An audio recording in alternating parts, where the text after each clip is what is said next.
The boogeyman is coming. You like scary movies? Uh-huh. What's your favorite scary movie?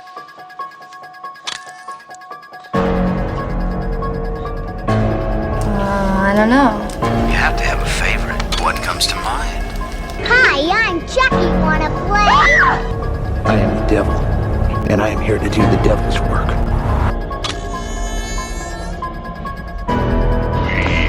We have eternity to know your flesh. Piss your pants. I said, piss your pants. I think we just picked up Dracula. I'm your boyfriend now, Nancy. You go right on your... Stay when you're down here with me. You love soul! My family's always been in me. The whole family of Draculas.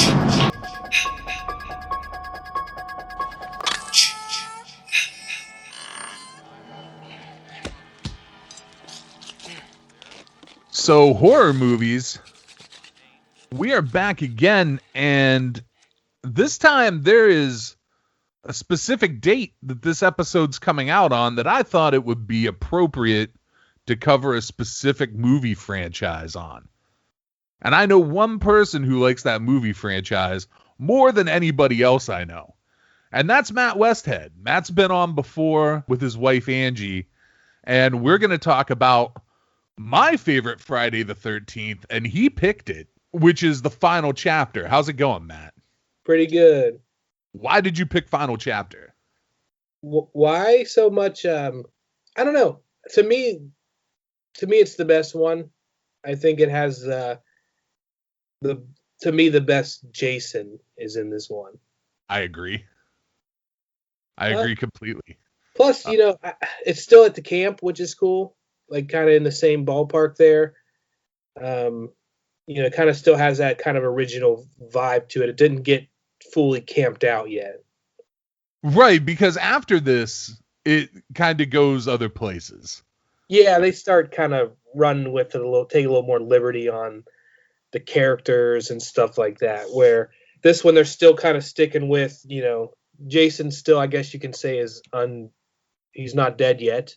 So he still has a little bit of a vengeance vibe to him in this one, and it's pretty cool. And then I think the cast in this particular one is probably the best also. It definitely has the most recognizable actors in it of any of the Friday the 13th movies. And it is when you talked about how it's still at the camp, not only is it still at the camp, but we're days removed from part 2. Yeah. So it's kind of 2, 3, and 4 are kind of this continuation of the same story. Yes. Which I think is pretty cool.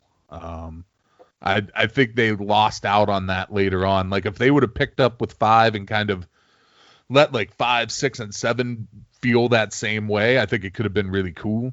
Yeah. And they didn't. No. I mean, 6 is the gem. I mean, that's probably the second best one, but that one went with the camp, which was the campy vibe, which is cool. But this one still kind of settles in as I feel like it's still a legitimate attempt to be a horror movie. Absolutely. I completely agree. So this movie came right on the heels, in its production, of Friday 3 coming out. And Paramount was aware that there was a declining interest in the slasher market. They kind of wanted to distance themselves from it.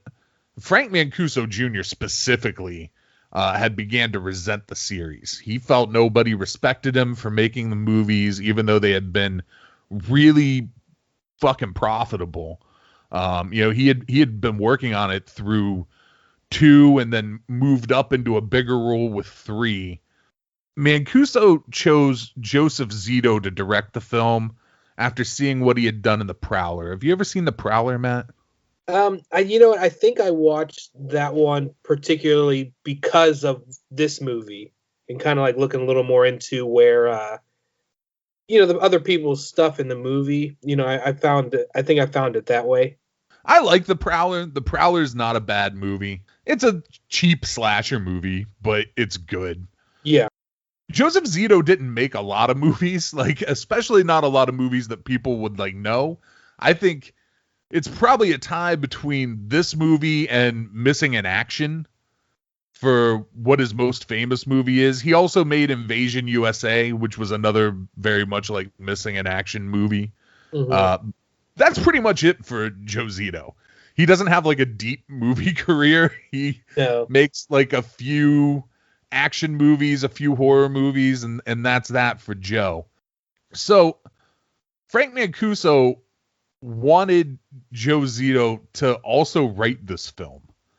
And he told Mancuso he wasn't a writer, but he accepted the offer when he was given double payment for doing the two roles. And this crafty fucker used some of that extra salary to secretly hire Barney Cohen to write the script. Now, Barney Cohen was not a guy that you would expect to like bring in to write a movie. He hadn't written movies before. His entire resume leading into writing this film was he had written an episode of Masters of the Universe. He had written an episode of the Thundercats, and he had done some after-school specials. And it was the after-school specials that made Joseph Zito want him. Because, I know it, it's funny, but when you think about the movie, Joseph Zito was right in bringing on Barney Cohen, because these kids in this movie, way more so than the other movies, have like personalities, and you kind of don't want to see them die, with the exception of maybe Ted, who you might want to see die. Well, yeah. But because it was a secret that Barney Cohen was writing the script, it created this bizarre process where Joe Zito would take hour-long phone calls every day from Phil Scuderi. Phil Scuderi was the one who was coming up with the story for this movie. Scuderi would then discuss the film with Zito for an hour. Then he would meet with Cohen in his New York apartment and relay the ideas they had discussed. Cohen would turn that into script pages that he would then send to Scuderi in Boston to be discussed that night over the phone. Then it would start over again the next day. That sounds miserable. Well, you figure it's, what, 1983? Yeah. They're not, like, emailing it or anything. No, that he's faxing that shit. Yeah, that's a fax machine. Yeah, it just seems awful. Yeah, so you're talking high tech, you know? Yeah, super high tech. And it also makes sense for why he didn't think he would get busted having somebody else write the movie. Yeah, I mean, how are they going to find out? You know? Unless he told them. Well, somehow they did.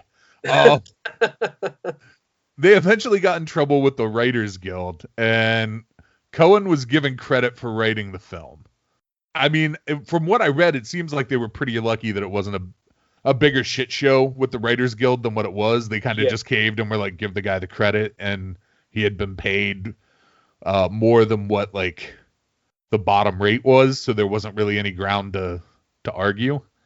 So they wanted to change the formula from the previous films. They had really set the standard of the final girl that had been put in place through Chainsaw and Halloween. Like, there's an absolute formula to 2 and 3 that is there, where a girl survives, dream sequence, wakes up. Right? Like, that's there in both of them. Yes. That changes in this one. They had 2 survivors, one of them a child.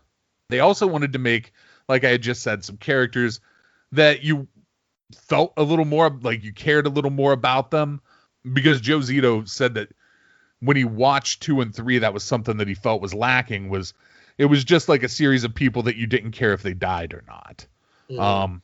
They also knew right from the go that they wanted to pick up at the end of 3 with a dead Jason and end the film with a dead Jason, because they had been told, as the title suggested, this was going to be the last one. So while the writing process was strange, it was also pretty hurried. They were given time frame that they thought they were going to be working in, and that changed on them a couple of times during the production of this movie. So as far as the kills go, a couple of them were written into the script, but most of them were not. Most of them had nothing to do with the actual writer and were figured out by Savini once he was on board.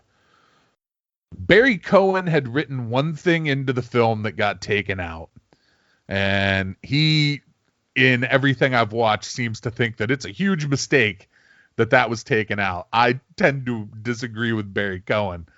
He originally had it written in the final fight of the film with Trish and with Tommy, that he grabs a handful of titty in the fight with Trish. Yeah, I forgot about that.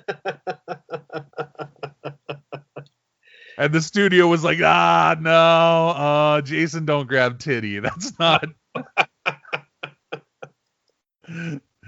This isn't that film. I forgot all about that. Yeah. Imagine if that was at the end of the movie and that's just like actual thing that befell him. It's like nobody could figure it out, and then just that was it. He's just, the whole time he's just been trying to grab a titty. Yeah, he's that's just all this has around been. for one, and he's been getting so close, and then this doesn't work out. And then he gets mad and kills him. Yeah. Oh. Yeah, well, that found its way right out of the storyline. Yeah, that's actually not a bad idea.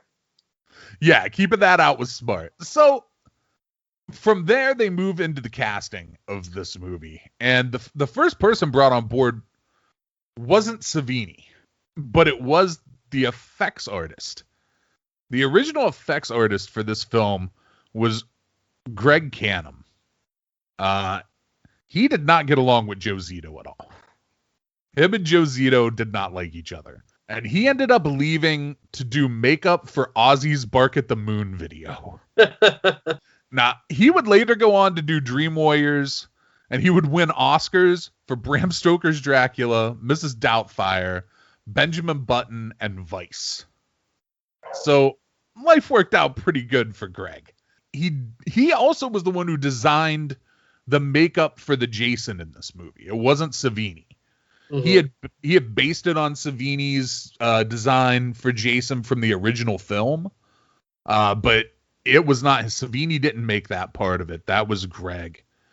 Savini had turned down doing 2 and 3. He had been offered those films, and for whatever reason, be it scheduling conflict or just kind of not being interested in it, like he did The Burning instead at one point, which is sort of a Friday the 13th knockoff. Yeah. Good film, but sort of a knockoff. But one of the things that brought him around to doing this was he knew Joe Zito and he liked him, which works out good for Joe Zito, because as I did research on this film, I was quick to find out Joe Zito is kind of a dick, it seems, which I guess kind of makes sense why Savini and him get along. Mm-hmm. Because they work together more after this, like Savini does effects on Invasion USA and stuff. But Savini being told, this is the last Friday the 13th, you're going to kill off Jason Voorhees for the final time, helped bring him on board because he liked the idea of being able to kill a character he helped create. Have you ever met Tom Savini before?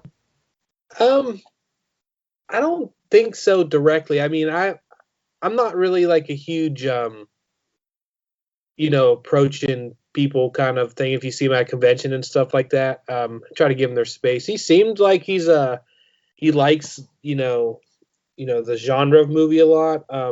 But I never was one to really just like kind of go up on somebody and talk to him. Like at the tables and stuff, I guess you could. Yeah. But I don't know. I just, I never was super huge on that. Yeah, man, I don't know. Being at horror conventions, I was around him a bit. And I know people who really like Savini, who know him and like him.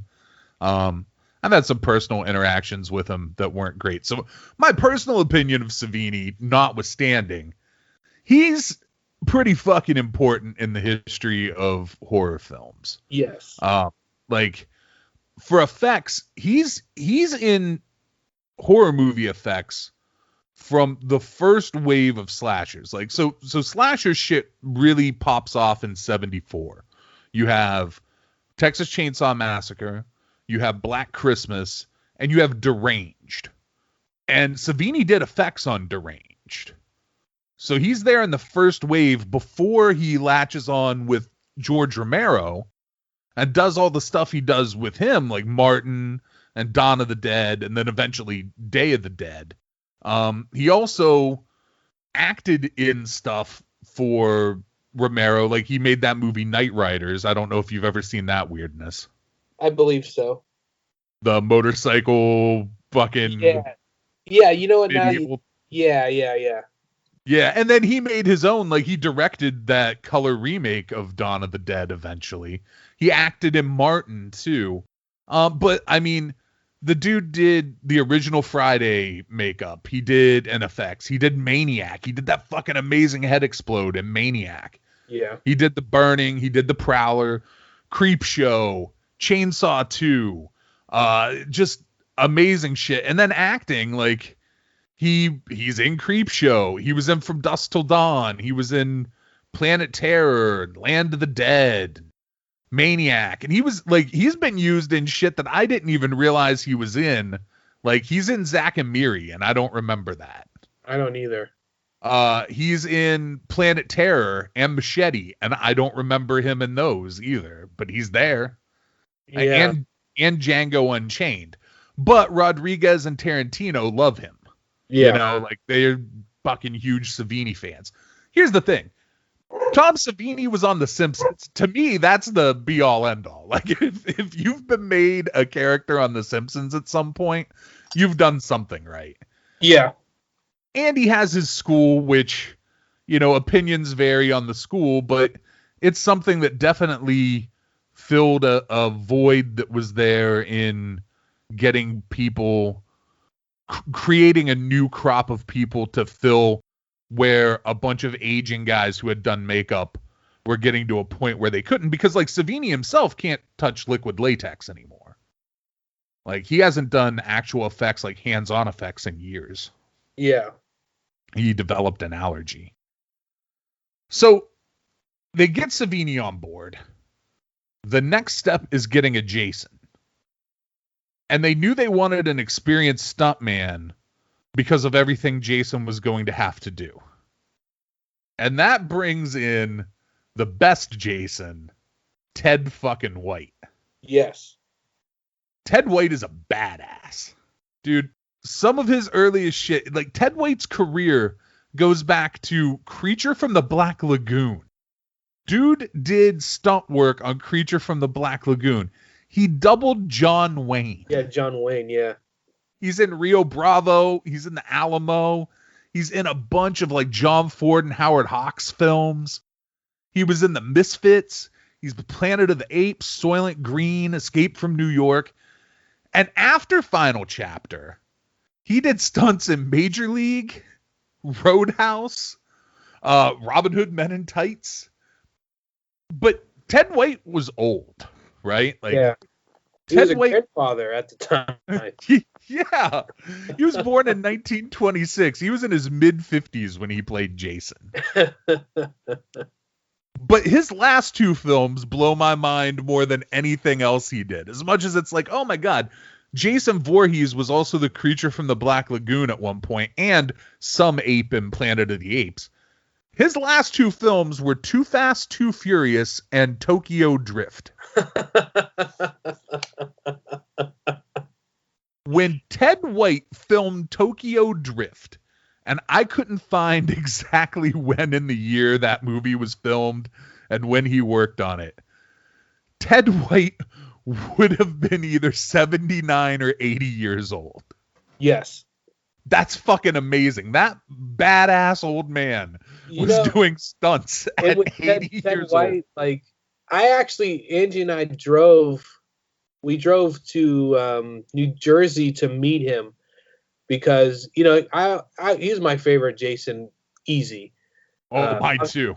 Even, you gotta give Kane Hodder is definitely very good Jason too. You know, nothing against him or anything, but No problem with Kane Hodder. no. We drove to New Jersey to meet Ted White, and it's crazy because, you know, we ended up going on a Saturday because of work and stuff. So the busier day of like a convention, and like you go into the room where Ted White is and Kane Hodder and CJ Graham and all these people, and nobody's in line for Ted White. And like we walk in and I go to Angie, I'm like, nobody's in his line. She's like, I don't know. I'm like, this is the guy. We just drove 6 hours to meet him, and there's not even a line. Like, it was crazy. And he was so nice, you know, and he was like, you know, signing my stuff and everything and talking to him. And like, you know, in his sign, like I was telling you before, it said Friday the 13th. Like, didn't say Friday the 13th. Like, you know, he was there for the people that love his movie. You know what I mean? He's not necessarily a horror movie guy or anything like that. But yeah, it blew my mind. All these other people had, like, I mean, they all deserve lines, don't get me wrong, but like, I don't know if he just was under the radar or nobody really thought of him because they didn't put him in the credits. Maybe people just weren't that into what he was Jason, you know? So I think that might be part of it, is that because he, and we'll get into that, but yeah, his name is not in the credits for the film. That might be part of the thing. And I think nothing, and absolutely nothing against Kane Hodder, but he has really pushed the narrative for like 20, 25 years that he is Jason Voorhees. So I think to most like casual and even like semi diehard horror fans, when they think about Jason Voorhees, they think about Kane Hodder. Yes. But Ted White absolutely changes Jason Voorhees in ways that matter in this film. Oh, yeah. That had he not done that, Kane Hodder's representation of Jason would have probably been a little bit different. Yeah, I mean, you know, there are definitely different styles of I mean, Kane Hodder played like the dead Jason, you know. Right. So like there's a little different approach to that, but like you know, you had Richard Brooker and Ted White, you know, as the two, I guess, masked living Jasons before he was dead. They had like this like kind of like actual maniac quality of how they carried themselves in the movie. Oh, dude, Ted White runs. Yeah. Like, you have that idea of like Jason as like this plodding, slow, like he's just gonna walk and eventually he's gonna get you. No. But like, not in this movie. He is a force in that movie. He is. And you know what's funny is he now says he regrets turning down 5 and 6. Yeah. He was offered 5 and 6 and he turned them down. You know, I mean, at the time he probably, you know, wasn't necessarily needing the job maybe, or just didn't really think it would be such an iconic. I mean, you figure what's 86 came out, right? So at the time, it's still not, you know, we're talking about this today, you know. Right. So maybe he didn't realize that it would carry like that, where there would be people in 2020 talking about his character in 1984. You know what I mean? Well, and so that's the thing, is he, like, in the one interview I saw with him, he was like, it's wild to me that, like, no one cares that I was John Wayne's double. No. He was like, nobody comes up to me and is like, oh, you were in the Alamo. He was like, but everybody knows that I'm Jason Voorhees when they come up to me. Which you know, but I get, like, his experience on this film, I think really painted the idea of him not doing 5 and 6 at the time. Yeah. He didn't like it. No, not at all. A lot of that had to do with Joe Zito. Part of it had to do with one cast member as well. And speaking of the acting cast, we'll go through a few of them for a minute. Rob was played by Eric Anderson. This was his first actual film. He had done TV before this, and he does lots of TV work after it. The only other film that he ever really does of any significance is Missing in Action with Joe Zito. Mm-hmm. Him and Joe Zito got along great. And I think Rob is the fucking coolest / weirdest character in this movie. And I realize that's a huge statement considering what another character in this movie is. But the Rob character makes almost no sense to me in this movie, and I love it. To be honest, the best character in the movie is Gordon, the dog. You are 100% correct. Gordon the dog is great. Gordon the dog is amazing. He does a great job for a dog in a movie. He does. And, you know, anytime there's a dog in a movie, I try to find, like, any stories about how awful it was to work with the dog, because historically, like, kids and dogs, hard to work with in film, because dogs, as much as I love dogs, they don't always cooperate. No. I could be the first person to tell you that. and while they understand some shit, taking direction isn't always the best for them. Gordon jumped out of the window. Yeah. He did that. I mean, that's enough for me. Absolutely. Samantha was played by Judy Aronson. It was also her first film. But she had been in a television show called The Powers of Matthew Starr with another person who's part of this cast. She eventually is in the movie Weird Science. She's an American Ninja. She does a bunch of TV, and she has a very bit part in the movie Hannibal. The other person who was in The Powers of Matthew Starr is Doug Peter Barton, who had been the star of Powers of Matthew Starr. He was actually in that film, or in that TV show, with one of the main female lead from Friday the 13th Part 3. She talked him into doing this movie because prior to this and prior to The Powers of Matthew Starr, he had done a movie called Hell Night, and it made him absolutely hate horror movies. After this, that dude does lots of TV as well. That's a theme with this whole cast, is lots of TV. This dude specifically did a lot of, Peter Barton did a lot of daytime drama and soap operas. He was on Sunset Beach and Young and the Restless for a whole lot of his career. Trish was Kimberly Beck. Her career kind of started early as being a kid on the Munsters. Like just a random kid that Eddie Munster was in school with. Lots of TV prior to this movie. More TV after it. Her only other like really notable thing is she had a bit part in Independence Day. Mrs. Jarvis, Joan Freeman. This was one of the last things she did, as opposed to the rest of the cast, who for many of them, this was really early in their career. This was really close to the end. She did lots of TV before this. A lot of it kind of like down-homey country and like westerns. Paul was Alan Hayes or Clyde Hayes. He had been in Neon Maniacs before this. He was also on Bold and the Beautiful. Another trend with this cast is a lot of soap operas. Sarah was Barbara Howard. She did Falcon Crest, a nighttime soap opera. The Hitchhiker, who is another one of my favorite characters in this film. Bonnie Hellman was in Little Giants. She was also on Sunset Beach, and she's one of the only actors in this movie that's still working. Ted was played by Lawrence Moneson. He had famously been in a movie that I'm guessing a lot of people now haven't seen, but at the time it was a big deal, was The Last American Virgin. He was kind of considered like a little bit of a star coming into this movie. He was in Mask and lots of TV. Frankie Hill played Lainey. She was in War Games and not a lot else. Axel, the one dude in the hospital, was Bruce Mailer. Now, he was in Police Academy 1, 2, 3, and 6 as Doug Fackler. He was another one of the guys that was semi-famous coming into this. He had a random part as a pirate in Hook, and he was Rabbi Glickman in Seinfeld. The next most famous people are Camilla Moore and Carrie Moore, who played Tina and Terry.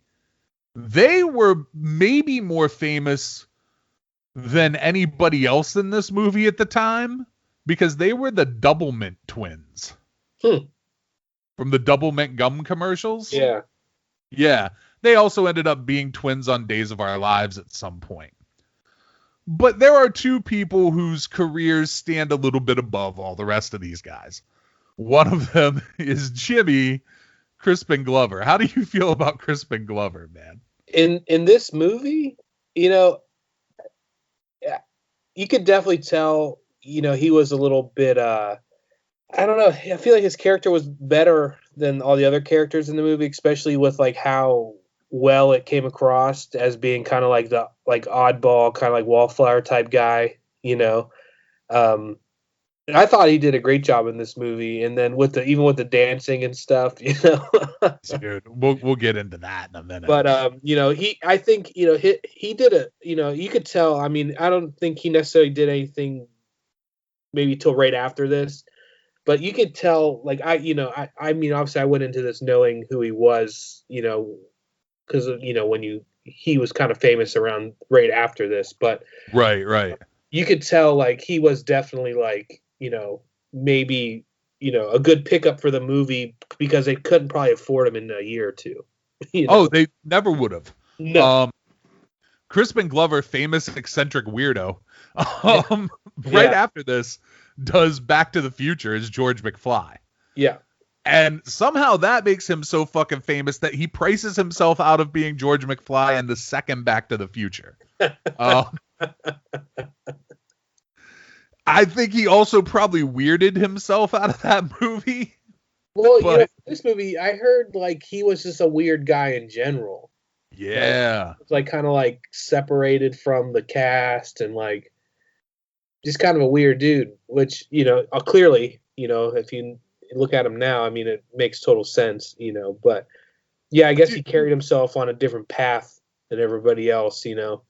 Yeah, he was weird, but like a good kind of weird, I think. Like, so he ends up being Andy Warhol in the Doors movie. He was in What's Eating Gilbert Grape. He was in Jim Jarmusch's Dead Man. He was in Wild at Heart. And then like later on, he did 2 remakes that I don't hate, and I usually hate remakes. But he was in the Willard remake, and he was in the Wizard of Gore remake. He's also in like Hot Tub Time Machine. Mm-hmm. And he did American Gods. He's Mr. World. I don't know if you watch that show, but no. Neil Gaiman's American Gods. It's good. The book is probably better than the TV show. And books is another thing that Crispin Glover does. He's written a lot of books in like the last 15 years or so. Yeah, he definitely fits his character in this movie well. He does. And if you've never seen Crispin Glover on David Letterman, you should seek that clip out because it sums up Crispin Glover as well as it possibly could. The final famous person in this movie is clearly the most famous person in this movie, and that's Tommy, Corey Feldman. Corey had done the voice of the Fox and the Hound before this. He was on the Bad News Bears TV series before this. And the movie that he filmed immediately before this was Gremlins, which would come out in the same year as this. Mm-hmm. He also claims that when he went for this audition, he thought it was for a new Halloween movie, not for a new Friday the 13th. Yeah. Which, whatever. So look, man, I have a hard time trusting a lot of things Corey Feldman says. Like, bullshit detector goes off pretty hard when that dude talks. Yeah. But I also believe that he might not have known what he was auditioning for. How old was he in 1984? Like 11, 12? He was 11 or 12, yeah. Yeah. It depends on who you ask. I tend to believe more that he was 11. He's claimed that he was as old as 13 when he filmed this. But like the first day of shooting, which we'll get to in a second, was on Halloween night of 1983. So he was born in 1971. Okay. So he was 11 or 12. Yeah, maybe going into 13. I don't know. He's definitely a small guy in the movie. He is. Well, so Eric Anderson and Kimberly Beck took him trick-or-treating the first night. Like the first night of filming, they took little Corey Feldman trick-or-treating. He was in the beginning of Friday 5. He shot that while he was shooting the Goonies. Goonies was like a 6-day-a-week shoot. And instead of having a day off, he shot all the shit for Friday 5 on one Sunday in between shooting. Yeah, I heard that was like in his yard or his neighbor's yard. Yeah, it was in his his backyard, yeah. Something like that, yeah. And then he goes on to be in Stand By Me and The Lost Boys and License to Drive, and it was the Coreys all through the late 80s, and he's in The Burbs. The Burbs is really like the last thing he does that matters other than voicing Donatello in Teenage Mutant Ninja Turtles. No, I forgot about him being in the Ninja Turtles. Oh, yeah. Even with Lost Boys, though, we were talking about this the other day because it was on TV. Why does he talk like that in that movie? I don't know. He has like this gravelly voice, and you're like, what are you doing? The only thing I can think of is he thought it would make him sound tough because he doesn't usually. I don't know. It's just like whole movie. I'm like, you're making a voice. I can tell. Like you're Corey Feldman. We know what you sound like. You don't talk like that. You sound like a toad almost. He did an episode of Tales from the Crypt called The Assassin. He also did the Tales from the Crypt movie Bordello of Blood, which is fucking terrible. He did Toxic Avenger 4, which might be the worst Toxic Avenger. And then he did the made-for-TV Puppet Master versus the Demonic Toys. He had a music career, I guess. If you want to call it.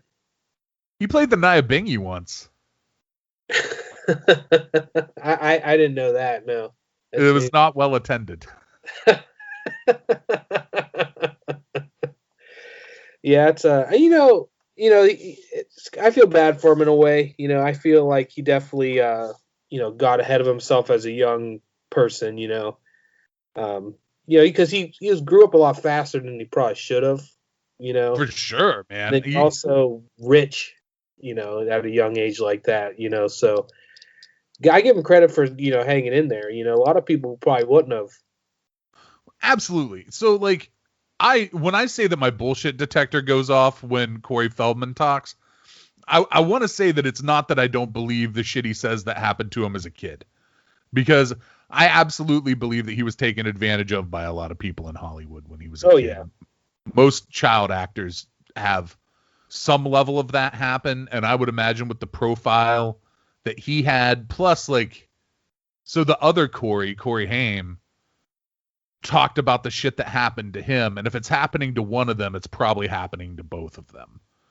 So yeah, dude had a weird childhood, and it usually creates weird adults when that happens. Yeah, well, he's a weird adult. I'll give you that. The one thing I don't know. I mean, maybe I don't pay attention, but it doesn't seem like he doesn't do the convention thing or anything like that, or unless he doesn't do it anymore. He might have at one time. So I can remember him being a guest at conventions. I think he's a little unreliable. I can see that. So places quit booking him. I also think he thought he was worth a little more money than he actually was at certain times and kind of priced himself out of shit. Could have. Because back before $100 autographs were a fucking regular thing, I remember his rates sounding outlandish to me in the early mid 2000s. Yeah. He was asking more money specifically I remember a show I was at in Toronto where his autograph fee was higher than Clive Barker's. Oh wow. Clive Barker doesn't do fucking conventions. No. Yeah. So I think that had something to do with it if I had to guess. Yeah. I mean, he's pretty reclusive now too. Until recently, maybe. Well, he did that whole thing with the movie exposing the folks in Hollywood. Did you watch that? I didn't. I heard mixed stuff on it. It didn't it wasn't as a big of a revelation as maybe I expected. I went into it like, all right, here we go. Here's this dirt sheet. And then you're like, okay, well, I thought everybody knew some of this stuff already.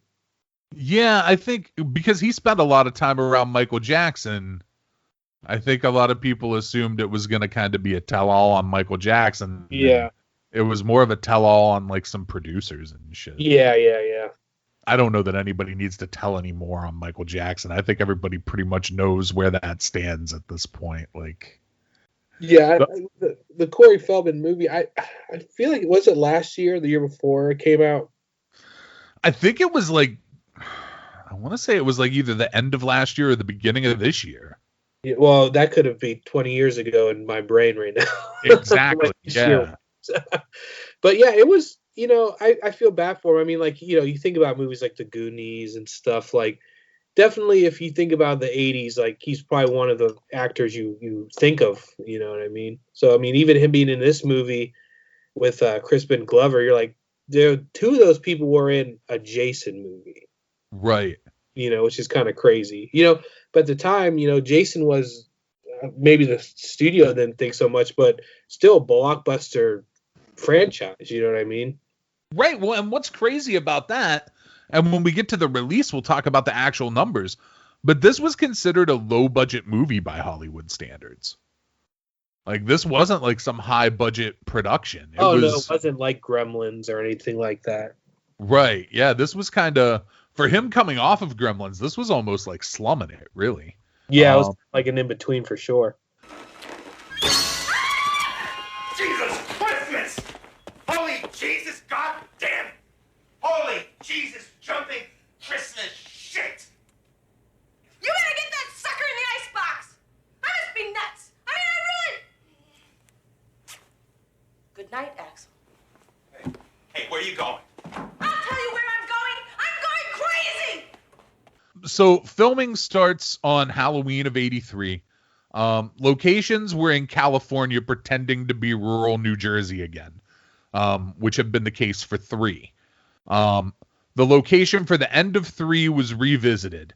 That's the same barn that this one opens on is what the other one closed on. Mm-hmm. That barn is still standing. You can go there. It is still there. You can visit it if you're ever in that area. They used areas of Franklin Canyon and Beverly Hills, which to me, none of this movie looks like it's in Beverly Hills, but no, it is. Good job.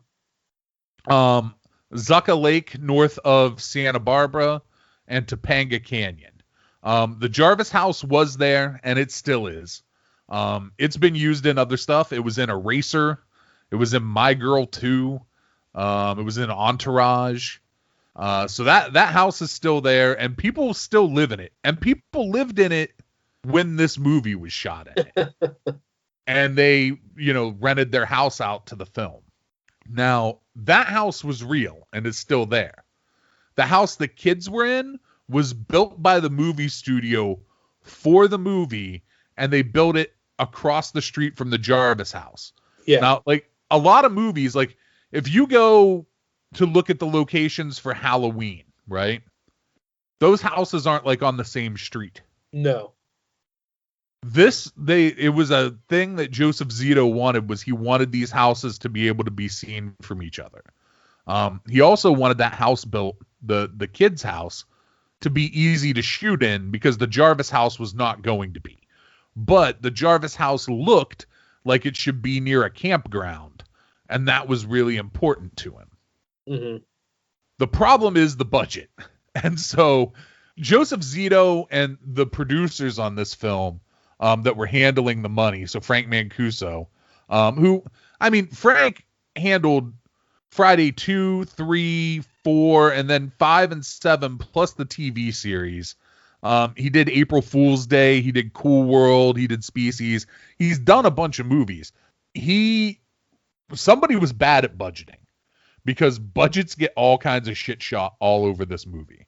That house ends up being built a lot smaller than it was originally supposed to be, but maintained the look because the outside look was important. Mm-hmm. That house is no longer there. That house has been torn down. So, like I had said, the first night was Halloween. They took Corey trick-or-treating that night. Corey could only be on set 8 hours a day because he was a child.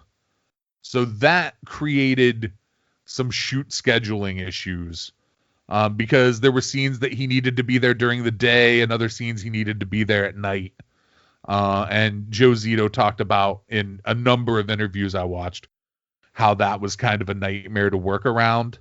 The other thing that became a big issue on this film was weather. Mm-hmm. So the whole back half of this film is in the rain and at night. But they started shooting on Halloween. Now, it's California. If you're in the Midwest or somewhere and you've never really been to California and you think about like Los Angeles or San Diego, I'm sure you're thinking like, oh, it's warm there in the winter. Well, comparatively, yeah, it's warm there in the winter. But it got fucking cold at night the longer they got into shooting. Yeah. Also, the further north they went up and up into the hills and the higher elevations they got to, it gets colder at night. So it was getting down to like freezing or close to freezing at night. This became a problem in a lot of ways. I would say it's probably an understatement to say this was a troubled production. Yes. It did not help that Joe Zito also treated the cast about as poorly as he did the budget. The temperature became the biggest problem for Judy Aronson while she was filming the raft scene. Yes. So a little bit of movie magic for anybody who doesn't know or doesn't understand how that was shot. She's standing through a hole in the bottom of the raft, and her whole back is fake and attached to her top. And she's in the water from like basically her chest down. And it was freezing cold. And she was in that water for a long time. And now other people are shooting in that water. Ted White shoots in that water, but he's in and out of the water, right? She's in the water the whole time. Stories on this vary depending on who you hear tell the story. Now, of course, she only has her own perspective, which was, I'm here in this raft in the water. This is going on a long time. I'm getting really cold. It's miserable. I'm crying. She asks Joe Zito. This is not disputable. She asks Joe Zito, can I please get out of the water? And he says, no. He says, we need to shoot this. You need to stay in the water. Ted White alleges, and Joe Zito says this isn't true, but Ted White alleges that he told him, she either gets a break or I walk off this film. She gets the break. She gets out. She warms up. She finishes the shoot. She developed hypothermia because of this shoot. Yeah. She got very sick. Now, Ted White says this created issues between him and Joe Zito afterwards. He says that they didn't talk a lot after. Joe Zito says that's not true and that they never talked much. I think Joe Zito's full of shit, and here's why. I believe Ted White. I do too. I believe Ted White for a couple of reasons. Ted White wasn't a dick to everybody, and everybody seems to agree that Ted White was not a dick. The one thing Ted White did that may have came off to some people as a dick was he didn't associate with the kids a lot on the set, but he did it on purpose because he didn't want them to get comfortable around him and the Jason stuff. Yeah. So he wasn't like mean to any of them, but he wasn't around them much. The other piece where I think that's full of shit is Joe Zito picked Ted White and talked to Ted White about stunts all the time. So how the fuck do you not talk to somebody much, but you pick them, and he's playing a role where you have to talk to him all the time? Yeah, he's like one of the main characters. Yeah. Joe Zito's full of shit. It's clear that him and Ted had worked closely prior to that. Now, Ted says that he got along with all of the cast except for one person. And that person is Corey Feldman. His exact quote is, He was a mean little shit, and I hated him. It's funny. It's like the oldest, most tenured, actor on the movie is not down with the new guy. Yeah, man. But so like, I can kind of believe that Corey Feldman might have been a little terror. Like, so Of course he was.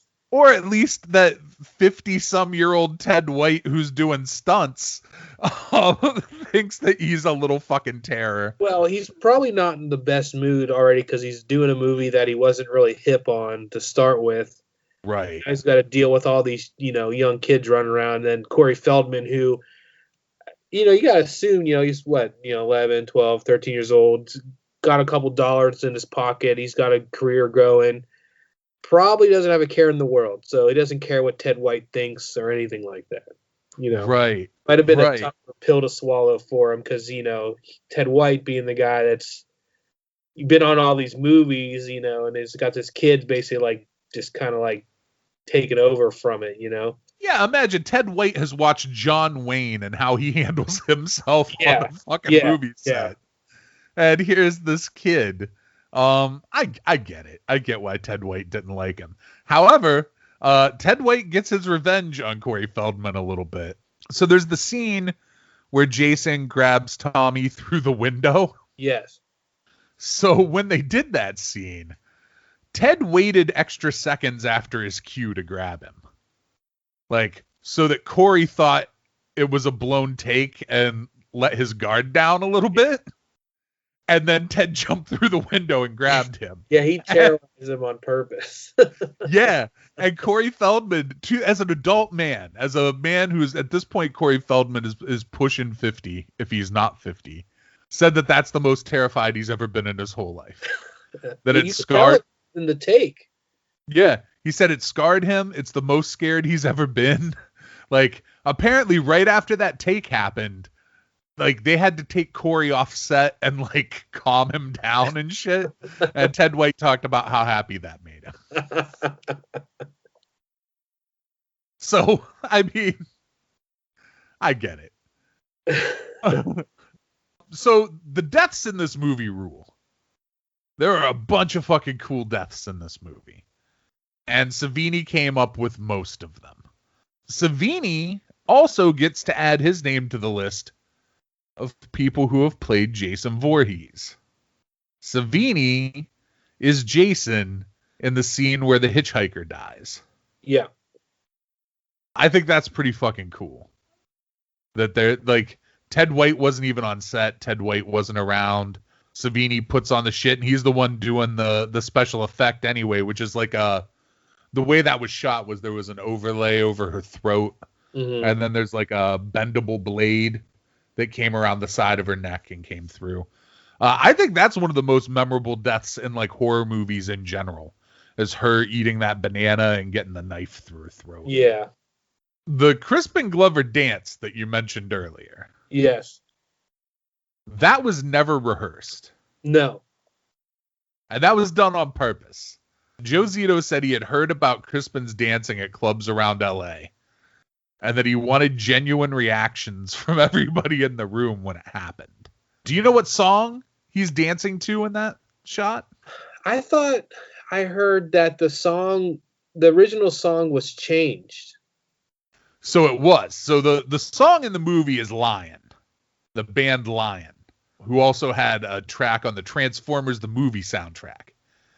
This era of the 80s was real kind to Lion. Time was not. The song that he's dancing to in the movie is Back in Black.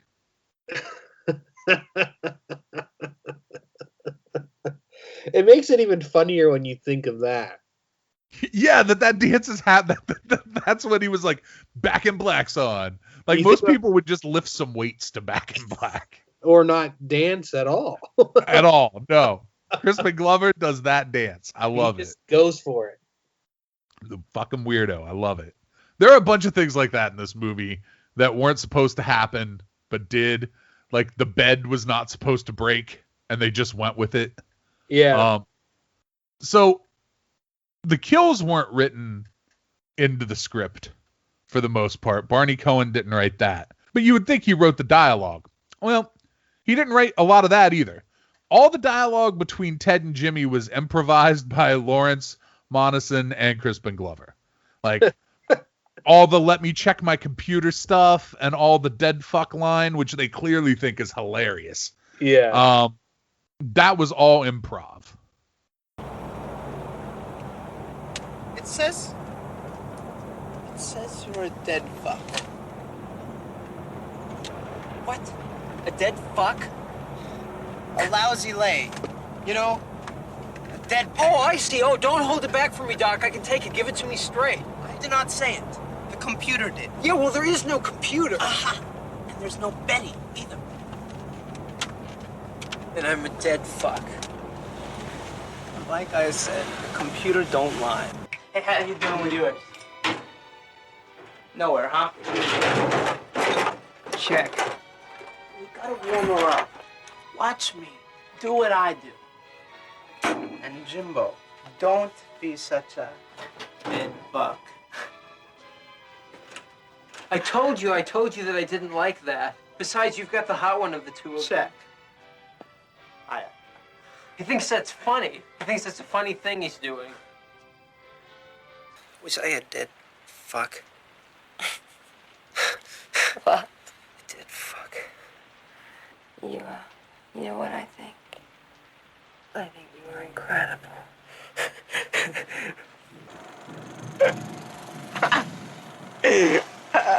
Check it out. Why don't you run this through your computer, teddy bear?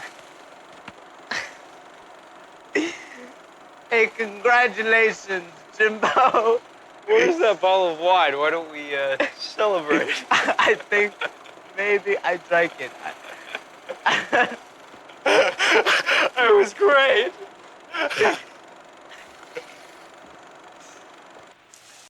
That was all shit those two came up with. Yeah, you know, now if you rewatch it and you know that, you can kind of tell that they're BSing, you know. Yeah. When they're just going through it. They probably shot it a couple times and just took one, you know. I'm sure, yeah. Yeah, that's usually the case with that kind of shit. Yeah. And you can see it, that it's just, you know. And the callbacks to it eventually are kind of funny. Yeah. Like the callbacks where he's like, well, put that in your computer. So the scene where Rob's body gets thrown through the window, they had to shoot that like 4 times. That means that they had to rebuild that fucking window every time. You know, doesn't he have like a hammer or a spike hammer in like the side of his head or something when he goes through the window? When he lands on the ground? Oh, dude, I don't remember. But I know Jason has it in his shoulder at the one point. Yeah, like you see this like hammer thing sticking out of his head, and like, you know, he gets thrown through the window, breaks through the window, but the hammer doesn't come out. You know, right? Which is like kind of like, when, I don't know if you like, maybe just because I watched it 10,000 times, I look at it like, why didn't the hammer come out? Like he like barreled through this window basically head first. I mean, if it's stuck in deep, I don't know. The hammer's in there. You know, I was like, man, that hammer's really in there. I don't know why I think about that, but I'm like, the hammer didn't come out. The window didn't knock the hammer out of his head. Like, too many times. There's a few things in this that are kind of like fuck ups or bloopers. Like, so what about the fact that like, so if you don't think about it and you just hear Rob talk about like, oh, my sister was killed by Jason, it sounds like it was so long ago. No, it was like 2 days ago. Yeah, it was like 2 or 3 days ago. This dude's out on the hunt. He's like, he doesn't even know if she's fucking dead really at this point. I guess he might know that she's dead, but like, dude is on the hunt quick. No mourning, just fucking murder is all he's after. Yeah. So, the end scene where Corey Feldman shaves his head and shit. Yeah. And stabs Jason, cuts his head open. Spoilers.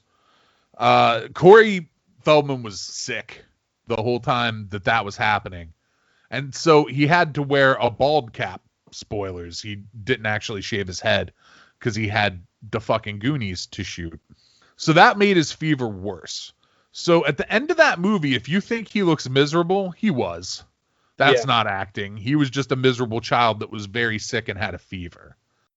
There was scenes where somebody is actually shaving their head, though, right? Like, you could see a razor cutting through some hair. Yeah. Yeah, they paid another kid to shave his head. Yeah, well, yeah, I mean, because I'm sure Corey Feldman's parents or whatever he had lined up for the Goonies was like, not a chance. Yeah, there's zero chance our kid is shaving his head. He's got a payday coming. Yeah, he's not. Find a kid. There were a bunch of kill props made that they didn't use too, because while this movie has a ton of fucking cool gore in it, and it could have had a lot more, I kind of like that some of the kills aren't just straight up gore. Like the shadow kill of the one twin. Yeah. When it's just like the lightning flash against the house. Yeah. Or Rob in the basement where he's Saying, just yelling, he's killing me. Yeah. I like, you know, this is my favorite one, obviously, and like you watch it a bunch of times, and every time that comes on, like Jason's like going in on him with this hammer. And he's like, he's killing me. Like, well, yeah, this guy's literally going full force with his hammer. Yes, he absolutely is killing you. Trying to kill you, yes. There were other ideas for killing Jason at the end, too. Like, Tom Savini had came up with a thing where he was going to have Tommy use, like, parts of a microwave and a Variac and explode Jason's head with it. But that didn't happen. Also, the character Tommy was named as kind of a tribute to Tom Savini. Yeah, they were very similar. So some people are weird actors like Crispin Glover. Other people are method actors. Lawrence Monison's one of those method actors. And he decided that before filming the scene where he's stoned and gets killed, he would actually get stoned. And that didn't work out well. He said it was a huge mistake. He had like panic attacks and had a hard time remembering his lines, and he said it made the whole thing miserable. So he's really stoned in all those scenes where he's pretending to be stoned. Crispin Glover was as weird as you would expect him to be. There's a bunch of Crispin Glover stories. My favorite is the day that he shut filming down because he lost a toy submarine in the lake and wanted everyone to help him find it. Another day, nobody could find him. He showed up in a cab like an hour late. There were a bunch of people gathered like in the spot where they're at on the trail, is actually sort of right by a road. People were gathered there in sort of a production meeting. Crispin Glover in a trench coat hops out of a cab, looks at those people and says, "Someone pay this guy."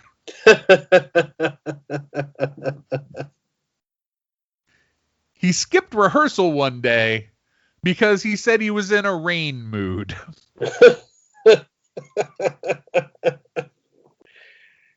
The world needs more Crispin Glover. Yeah, you know, honestly though, like his character in him worked perfectly. Yeah, absolutely. Like, the casting was perfect. There are some alternate takes that were never used. There's a alternate ending which kind of holds the tradition of dream sequence that was cut out, where Trish wakes up the next morning and they hear sirens and there's cops coming. For whatever reason, there would be cops coming, because who would have, if she's asleep, who's fucking calling the cops? Yeah, she's everyone's dead. Yeah. Like, oh, you and Tommy are asleep. Oh, the cops just heard about it, I guess. I don't. Okay. But she goes upstairs and finds her dead mom in the tub. And then Jason's behind her, and then she wakes up, and that's not real. And they just cut that shit out, and it just goes straight to the hospital scene that cut to. Jason's death was changed a couple of times. Aside from the idea of exploding his head was originally supposed to be split down the middle like an avocado. Mm-hmm. With the idea that would ensure, like, oh, there's no way you're bringing this guy back if his head's been split right down the middle. That was changed at some point, and depending on who you talk to, you get different answers, or depending on whose interviews you see different answers about why that was. If Tom Savini is answering, he said that he just thought it would look a lot cooler to cut him from the side and then have him slide down the machete the way he does, which looks fucking cool. Mm-hmm. It looks really fucking cool. There are a lot of other people who were involved in the film that say partway through it became very clear that this was not going to be the last movie. And that Frank Mancuso and Paramount had shifted gears and they had to make it so that there could some way be another Jason. Although, I mean, what they didn't have to be this Jason anymore. They could have done it the other way. I like the idea that people have talked about that, like, from this, it was supposed to be Tommy being Jason going forward. And then when they couldn't get Corey Feldman because of scheduling to play the part full on, things were kind of adjusted, and they did what they did with 5 and then with 6. You know what's kind of crazy, though? You think about this, the end of this movie, and then you see the end of Halloween 4, and you're like, is this the same thing? Yeah. Like, they did the same thing. That it's passing on to the kid. Yeah, and you're like, but it didn't work in the other movie. Yeah, because Halloween 4 is after this. Yeah. Yeah. Yeah. That's a whole nother can of worms. The other thing that happened on this film, as far as the production goes, is Kimberly Beck had a stalker. There was someone who was following her. She would see him, like, in the trees on trails and shit. She was really kind of sketched out for a lot of the filming of this movie. And apparently it just stopped, like, as soon as the filming of this was over. So she doesn't know if it was like somebody on the crew fucking with her or if she had an actual stalker. But that's a thing that happened during the filming of this, was she was kind of terrorized by somebody. Production wraps, and the original idea for this film's release was it was going to come out in October. It was going to be like a Halloween season movie. Paramount, I guess, realized there was a Friday the 13th that year in April, and said, oh, yeah, you guys just finished filming this? You have 6 weeks to get through post because we're putting this thing out April 13th. Yeah, I have the poster right over here. Yeah, it says April 13th is Jason's unlucky day. Yeah. It was also the unlucky day of everybody who was working on post-production because they had to rush through it. One of the only things Paramount actually did for the production, other than, give them some money, was they actually put everybody involved in post-production up in a house that they paid for and, like, brought meals to them and shit so that they could get through post-production as quick as possible. They had 6 weeks for editing and post, and the MPAA were huge assholes to them on this film. There were a ton of extra gore shots that they had to kind of trade off, where, like, okay, well, we'll cut frames out of this one so that we can retain more of the end, because it kept getting, the feedback that it was going to be an X, and that was the mark of death. You couldn't have an X-rated movie. It wouldn't play anywhere. That was a problem all the way up until they switched things to NC-17, and then even now NC-17 is still a problem. Like, theaters carry it.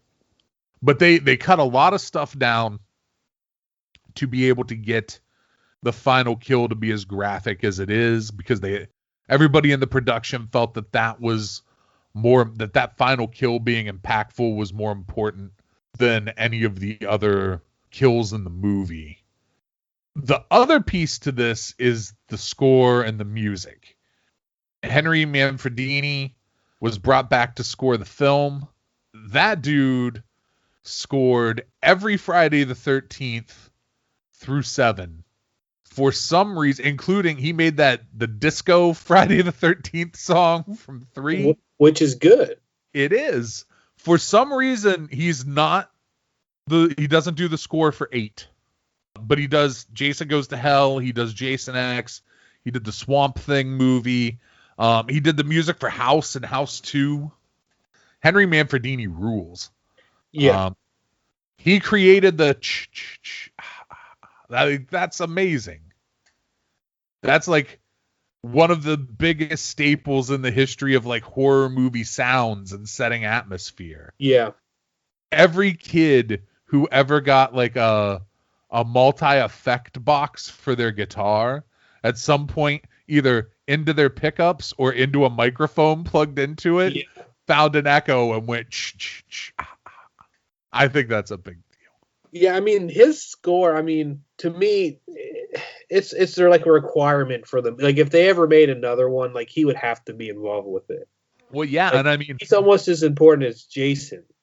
Absolutely. And like if you're going to hire somebody else and all you're going to do is have them like pretend to be Henry Manfredini, why not just hire him?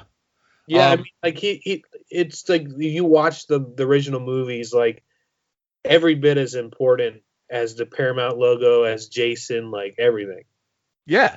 Yeah. His score is critical to setting the mood for every one of those movies. He's also done a bunch of like fan films. Like he's allowed fan films to use his music, and he's done like little scores for like short fan film Jason stuff. Yeah. Henry Manfredini rules. If he's ever at a convention, go pay him money because he's the best.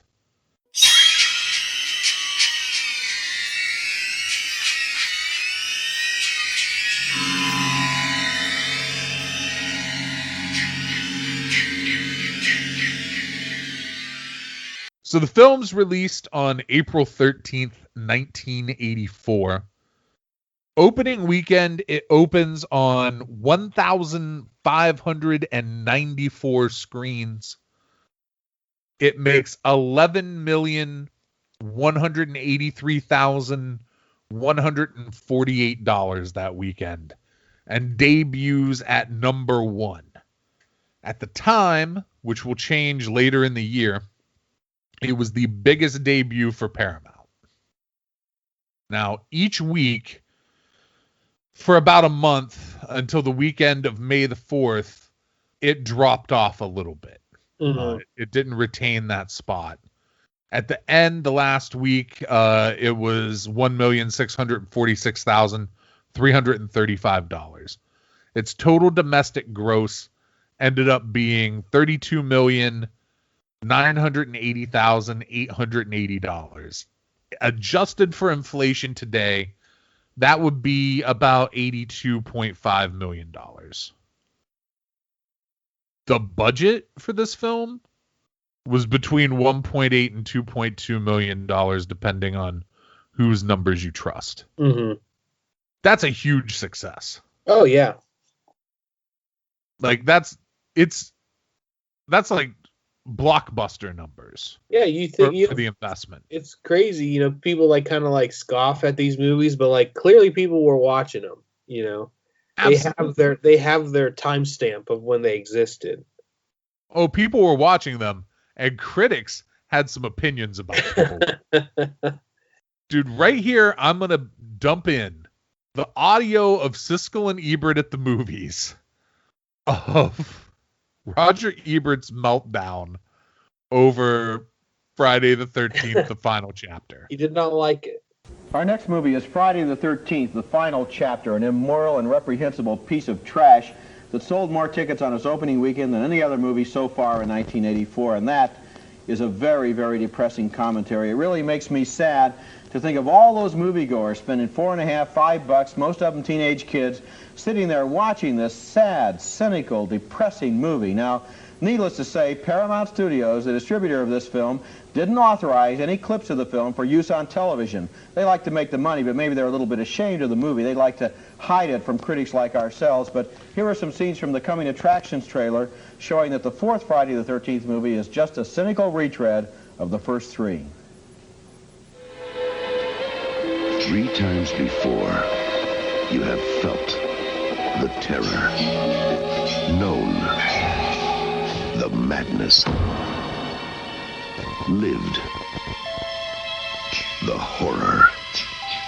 But this is the one you've been screaming for. Friday the 13th, the final chapter. Jason is back. He moves like a shadow, dark and silent. Sorry, you changed your mind? He never utters a word. He doesn't even seem to breathe. Where the hell's the corkscrew? He simply, mindlessly, mercilessly kills. But now, Jason's reign of terror is over. Yeah, real great. Jason, you can't hear him, you can't see him, he hardly even breathes. He's the latest word in leading men from the geniuses at Paramount Pictures. You get the idea. Friday the 13th, the final chapter, is 90 minutes of teenagers being strangled, stabbed, impaled, chopped up, and mutilated. That's all this movie is just mindless, bloody violence. And just think of the message this film offers to its teenage audience. The world is a totally evil place, this movie says. It'll kill you. It doesn't matter what your dreams and hopes and ambitions are. It doesn't matter if you have a new boyfriend or a new girlfriend or you've got plans for the future. You can forget those plans because you're going to wind up dead. There is literally nothing else in this movie. And the sickest thing is, this isn't the final chapter. That's just an advertising gimmick. The ending clearly sets up a sequel. And what I want to know is, I wonder if they're going to be heartless and cynical enough to make the sequel, because why not? They've already taken the bucket to the cesspool 4 times for this sludge. I think the people who made this movie ought to be ashamed of themselves, and that's what I think, Gene. Yeah. And I'm going to vote no. I had a feeling you might.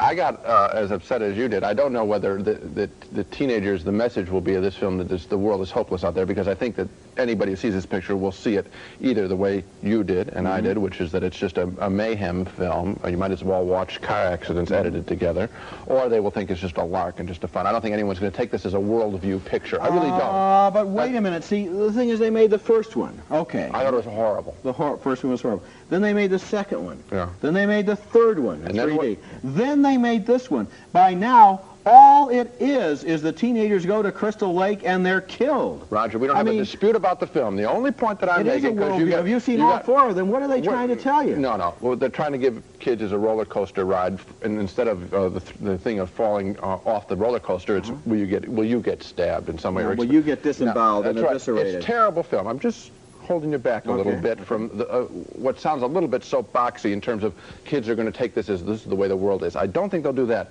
But what I am saying is this, that the film is literally about stabbing. In other words, if you like this picture, what you have liked, I believe, is the idea that someone will get a stick put through their body, because that's the essence of this movie.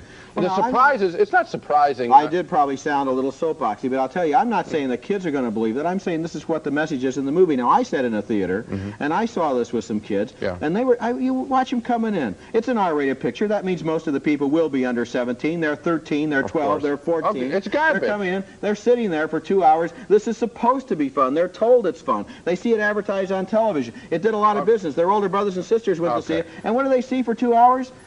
Just cynical defeatism. It's terrible. It's a terrible film. I think a much more interesting point is that the message that it sends out is not that this is the way the world is, but that now you've really got on the subject, which is that watching girls, and it's mostly girls again, getting stuck is entertainment. See, that's the pornography. It's really sick. That this is legitimate entertainment to it. That you can go to a theater and the movie and pay for doubled its money in its first weekend. Isn't that wonderful? Right. So there you heard it. He's an insane person. Like, Roger Ebert lost his fucking mind. He lost his fucking mind over this movie. I think some of those guys had a problem with, like, a movie like this could make money. You know, like, that had to be it, because you watch, a bunch of movies from back then. You can think about any of them. They have, like, they're shot by this critically acclaimed director and everything else, and they're making the same much money as a Jason movie. Right, and he had problems with John Carpenter at times too. Specifically on The Thing. He hated the gore in that. But, like, in this, he says shit like, this movie tells kids that life is hopeless and they should just die. That is not what this movie says at all. No.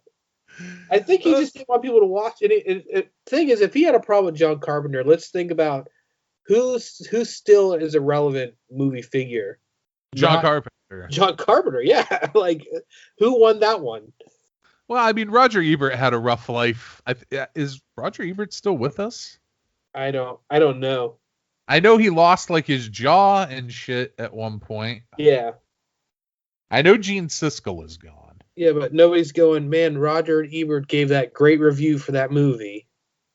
You know. Well, and I mean, to me, Roger Ebert died in 2013, which tells you how closely I pay attention to Roger Ebert. He's been gone for 7 years. Yeah, I mean, he was people listened to him. You know what I mean? Like, if you weren't alive then, like Siskel and Ebert at the movies, I think it's probably hard to understand like how influential that was to people. Yeah, people wouldn't go and see a movie based on that. Absolutely. Yeah, people would base their decisions on what they were going to see solely on what that dude said that, you know, they should go see. I always thought it was funny though that like when he was involved in making a movie, his movie was fucking bad. Yeah. Beyond the Valley of the Dolls. I never understood those guys at all because, you know, like the movies that they don't like, you know, a lot of them still did well. Like, I don't know. Well, I mean, for a lot of movies, they took it as a badge of honor if they got bad, like if the critics panned on them. Because it's like, oh, well, that means we did our job right. Like, if Siskel and Ebert think our movie's too gory and it's just some fucking, you know, like gore porn fucking thing, oh, well, then we did our job right because they're not supposed to like us. But this one specifically, just the kind of like where he thought it was like going to ruin society and shit, like that's just I think wild. he called it actual trash. He did, amongst other things. Like, there's even a point where like there's that moment where Gene Siskel's like, whoa, buddy. Like, you can just see it where he's like, man, you gotta calm down. Like, I don't like it either, but fuck. Like, it's a Friday night movie. I mean, come on. Yeah, like, and so, yeah, and it was made for teenagers. Like, as much as it's rated R, and it's like, look, no, everybody knows who was going to see these movies. You didn't necessarily have to be 17 to get in. It was the 80s. Yeah. And 84 is a crazy year for movies in general. Like, in March, Repo Man comes out. This is Spinal Tap comes out. Children of the Corn come out. And Police Academy comes out. The film Suburbia comes out the same week as Final Chapter. In May, Firestarter comes out. Temple of Doom comes out. In June, Ghostbusters and Gremlins come out on the same day. Yeah. And before the year is over, you get Karate Kid. It was like 2 weeks after those. You have Star Trek 3, you have Chud, Buckaroo Banzai, New York Ripper, Terminator, and Nightmare on Elm Street and Dune towards the end of the year. Mm-hmm. But weirdly in 84, with the choice to move this movie to Friday the 13th, in October, there's like no horror movies that come out in 1984. For all those horror movies that come out throughout the year, nobody put their shit out in October, which that kind of holds true even now. I've never understood why more horror movies don't come out in October. Yeah, they seem to be more of like a summer thing now. Yeah, like a late summer thing. Like they'll come out in like August and shit. Yeah. So, man, what are your favorite parts of this movie? What like issues do you have with this movie? Well, my favorite part is just the Jason this is the best one. Like, when I think about Jason, if you're like, what encapsulates the whole deal? It's when he busts through the door and throws the hammer. Yeah. That's it. Like, if you're going to tell people in 50 years, like, who's Jason? I'm like, it's this part right here. Dude, I love how animated Jason is in this. Like, he's like full on, like running after people. He throws that fucking hammer. There's not like the kind of kills that were there in the other ones where it's like, I don't know, like plotting kind of. It's just not here in this one. Jason in this one, he has this like like menace to him, like when he's chasing Trish through the rain and stuff like that, and how he chases her up the stairs and he gets at the top of the stairs and they have like that moment where like you could see like the tension between them, like he wasn't the zombie Jason where he just kind of like plods around and everything like that, like right, his intent was to kill her, you know what I mean? Right, busting through the door with the fucking hatchet. Yeah, like the whole deal. Like I'm kind of glad, maybe Ted White did this one, because maybe if he did the other ones, he might have, not made this one so impactful. But like, yeah, he just is so powerful, and his whole presence in the movie is like, he's clearly the bad guy. He's not really necessarily like the anti-hero yet. Like, he's still the bad guy, which for Jason was, not that it wasn't bad or good in the other ones, but like he kind of turned into like the star, in like the 6th one and the 7th one. Like, everybody's kind of looking for Jason in those movies. Or this one still, like you said earlier, they had still characters in it, and Jason still was kind of like a mystery. Yeah, and he's smart in this one too. Like, he busts that gun up in the tent. And he tears the map up. Yeah. Yeah. When you watch that scene, you kind of like, I don't know if they never really allude to who it is, but like when Rob looks at the tent, you can kind of see somebody going into the woods, like kind of like sneaking off. Yeah. Or like, it's weird that, because even in the remake, they kind of made Jason smart. But in this one, I feel like he definitely like had more ingenuity, Oh, for sure. And there's tons of like, I love the shit like, where's the corkscrew? And then boom, the corkscrew goes through his fucking hand. And then the hatchet across the face. Like, he's brutal. Yeah. He doesn't give a shit. This one is, I mean, I guess like I would say this is my first, like my number one Jason, and the 3 will be number 2. Like, the part 3 Jason probably my second favorite, but this one, he just had like a purpose through this movie, which kind of made him a little scarier. I feel like Jason maybe lost his scariness, towards the later ones. He turned into more of like the hero / star of the movie. Yeah. Or this one, like, when he cuts that guy's head with the hacksaw and twists his head off, like. Yeah. Dude, like, he crushes dude's head in the shower, just fucking crushes his head. Yes. So, and then when he dies, like, I don't know, maybe it's because I've seen it too many times. Like, it doesn't hit me maybe as hard now, but like when he gets, hit with the machete at the end, and then Tommy like just like kind of like thrashes him with it. Like, yeah. It doesn't really, give you a full closure there, but like, it kind of shows you how much he affected those characters, where Tommy like couldn't settle with him maybe being dead. Like, he had to be dead. Yeah, like it's the thing that you always yell at like these kind of movies where you're like, he's not fucking dead. Make sure he's dead. So like Tommy makes sure he's fucking dead. Tommy thrashes him with the machete. So like they give him in this movie maybe the last time where they give him his like due diligence as a evil character, right. Which is important. And then the things I don't know if there's anything I really dislike about this one. I mean, it holds up as an actual movie. It's not really like a camp fest, Which is why it's my favorite one and always has been. They take it seriously still. Absolutely. I think so. There are a couple of, even with this being my favorite Friday the 13th, there's a couple of things that bother me. Like there's some logic loopholes. Well, of course, yeah.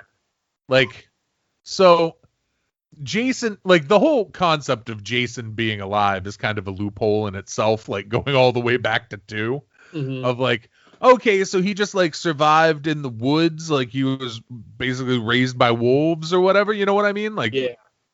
So Baghead Jason just living in a shack, surviving on whatever, evolves into this dude. And this dude knows to knock the phones out so they can't call. Yes. How the fuck does he know to knock the phones out so they can't call? Well,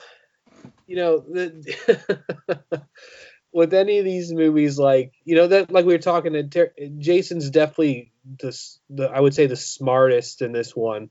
I don't know if because I mean, if you think about it, I guess if he's still technically alive, even though he took an axe to the head on yesterday, and then the day before that he took a machete through his shoulder, it's kind of like you got to suspend it a little bit. But if he was existing, I mean, I guess he would know what a phone is. I guess he might understand that. It's not as crazy as when Michael Myers gets in the car and drives away and just knows how to drive. I guess this is a little more believable than that. But at least in that, John Carpenter's like, somebody must have he gives Loomis the line of like, somebody must have taught him because he was doing it fine yesterday. Where were they driving at in the asylum? In the yard? I guess. But yeah, this one, I mean, when he takes the box down and he's definitely, I mean, even in the second or the third one, they kind of give him like that kind of like he always kind of is around the corner, never really out in the open kind of vibe. But like this one, I think, I feel like he's aware that they know who he is now. That's why he's a little more aggressive. He's just kind of out there now. Right. Like he knows the gig's up. Like people know that a bunch of people have turned up dead. Yeah. And they know that I escaped the hospital. Right. Yeah. Because he's been at this point captured and gotten away. Yeah. I also love like the fucking pacing of this movie. What? When I rewatched it to kind of freshen up on it, like it goes by smooth. Yeah, and the kills are spaced out so well. Yeah.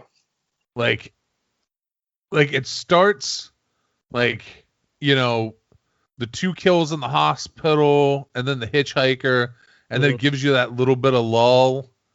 And then development. Yeah. I love the way the movie's paced. A lot of people hate that there's that recap in the beginning. I don't mind it. I love it. I think it's important, especially like how they did it in the third one and stuff like that. Like, even I think it was like number 7, they like kind of give you a folklore story at the beginning of Jason. So it kind of gets you kind of into vibe for the movie a little bit. Yeah. Especially when you're a theater, with, maybe 150 people, it kind of gets everybody kind of amped up a little bit. Well, and it also, so the other thing that it does too is it makes it so that if you go into this movie and you've not seen the other Friday the 13th for some reason and decide you're just going to see the last one, you're in. Like it drops you right in. You know exactly where you're at. Yeah. And if you're a fan of the movie, it kind of gives you that kind of like, I don't know. It just kind of draws you in a little bit. It's kind of like you said, it kind of drops you in, but like kind of gives you a little bit of like a nostalgic kind of vibe in the beginning. Even though the movies aren't that far apart, but right. But it's a refresher. I mean, there had been, at this point, home videos existent, but it's not like in every home. Like everybody doesn't have a VCR in '84. You had cable. You have cable, yeah, but like. So 3, there's like a year gap between 3 and 4 where there's not a Jason movie in the theaters. Mm-hmm. So I think that, even, I've seen this movie, man, I couldn't tell you how many times. It's over 50 for sure. Oh, easy. And I had to rewatch it, you know what I mean? Just to refresh for this. Yeah. Because you forget little things, you know what I mean? Like, one thing, if you could, I haven't seen this particular movie, but like if you could go see these movies on like an actual theater screen, like in a theater, like you notice so much more about the movies that you might not have picked up on before, like little dialogue or stuff like that you don't notice because you're watching it at home, stuff going on around you. If you're in a theater, you're like kind of like zoned in on the movie and you pick up on focused. I mean, tiny little things in the movie that you might not have noticed and stuff. Like I was telling somebody the other day, Jason has black fingernails in this movie. Yeah, he does. Yeah, and like you don't notice those little things, like if when you watch it, at home or on television or whatever, you're like he has black fingernails, but like they don't explain it. He doesn't have black fingernails the 2 hours before. Right. But is it maybe because he's he's dying, or he had died and reanimated. I don't know. There's so many ways, like little things you can look at even that if you wanted to. Right. Well, and that's one of the things that I saw a few people who were involved in the film discuss is like, nobody ever used the term zombie with Jason Voorhees, but everybody kind of had the same agreement in this that like he just wouldn't die. Yeah. Like there was no explanation for it. There was no like, eventually things go real off the rails with like Jason Goes to Hell, where it's like the Voorhees knife and whatever. Yeah.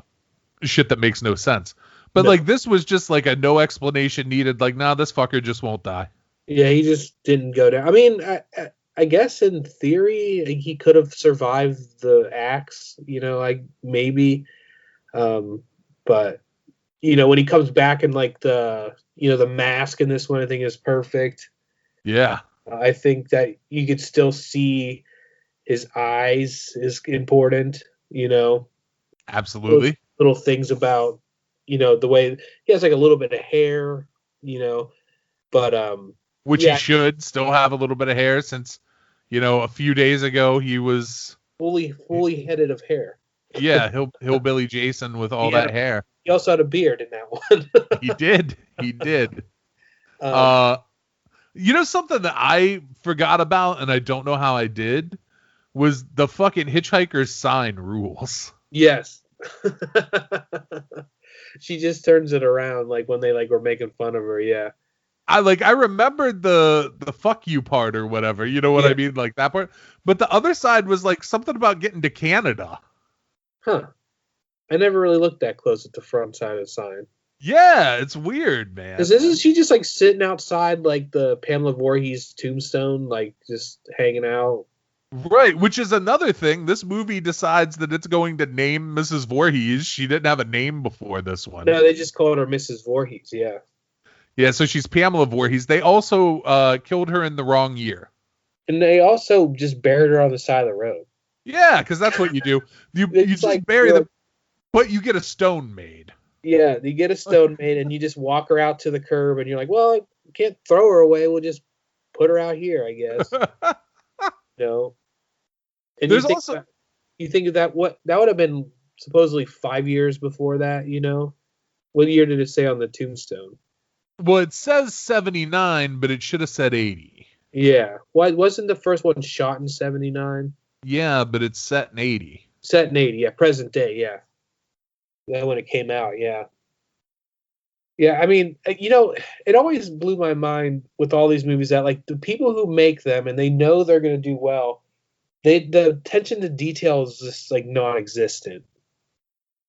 They just, like, disregard, like, all these... I guess you can't really say they're important facts, but, like, to me, I guess, like, they're important facts, Like, so here's the thing. If I always look at movies in a particular way, like, would Martin Scorsese care if there was that kind of plot inconsistency in his movie that's not just about a monster chasing kids in the woods?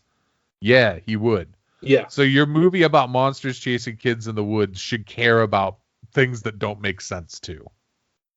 Well, even if you watch a movie like The Shining, like, there's so many continuity things in there. Like, you could, to this day, find new ones, When they make these, like, Friday the 13th or Halloween or, Texas Chainsaw, like, they just put them out. Like, they don't really necessarily look at them as credible, like, franchises, Right. Just kind of interesting because they make more money than some of the things they take too serious, Right. Although, in defense of Texas Chainsaw, you are hard pressed to find a lot of inconsistencies in that movie.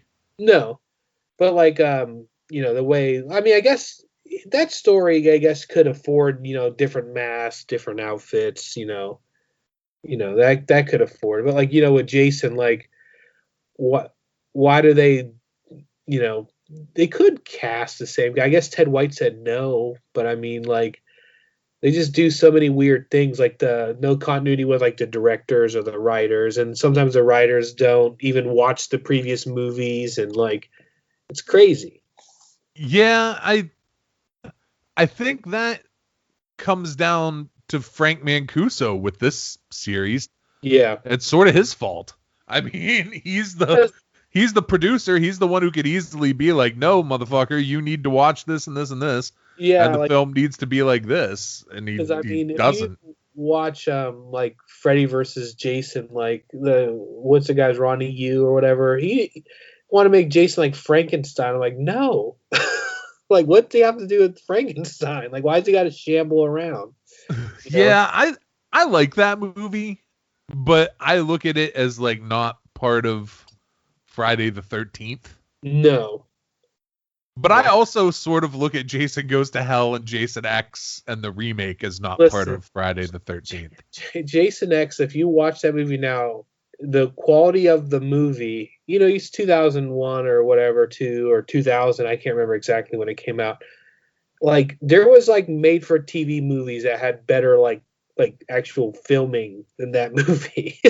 Yeah, dude. And I saw that movie in the big theater at Tinseltown. Yeah, I went to see it in the theater and like I left and I was just kind of like weird. Like, I don't know. That movie looked so bad on that giant curved screen. It's like it looks so fucking terrible. And then back to this movie though, like I feel like at this time in the timeline, it's still a credible franchise. You know what I mean? Like, it still have something here where it's not just like, oh, it's summertime, we got to put out another one of those movies.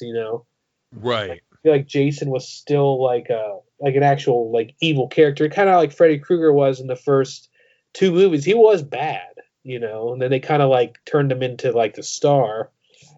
All of these guys, I've talked about this with other people too, is all of these guys sort of become pop culture icons. Like MTV in the 80s took, not so much with Michael Myers, because those movies were what they were. But like Freddy and Jason became these like pop culture icons through MTV, where like they were like superheroes. Yeah.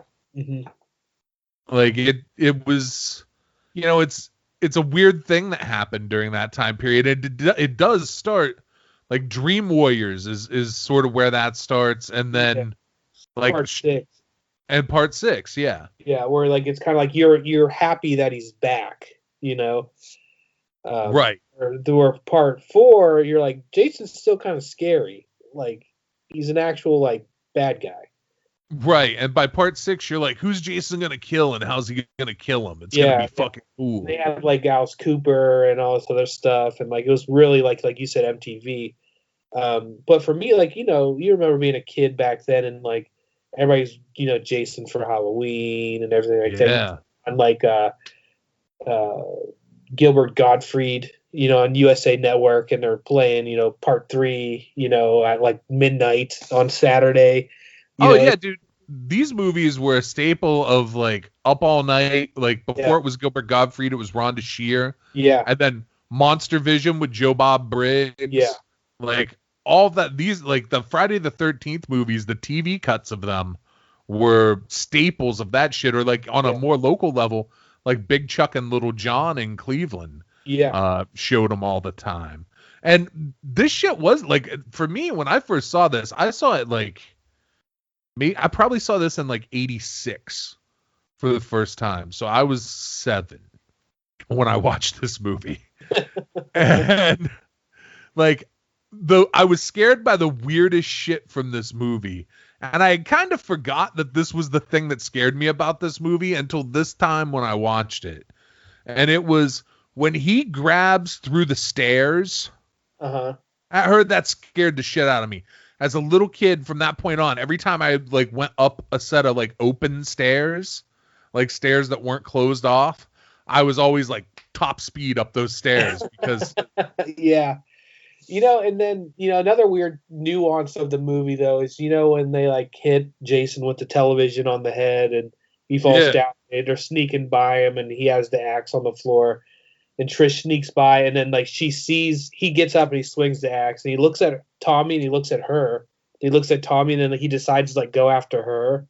Yeah. Like, little things like that. I don't know if they necessarily wrote that into the movie, but like where he makes the decision to chase her. Yeah. like where it's like he could have taken Tommy or he could have taken her, but he like looks at Tommy like spares him almost. Or you could take the route of he didn't want to fuck with Tommy, because we didn't really talk about this, but Tommy's a weird fucking kid. And he's smart. In this movie.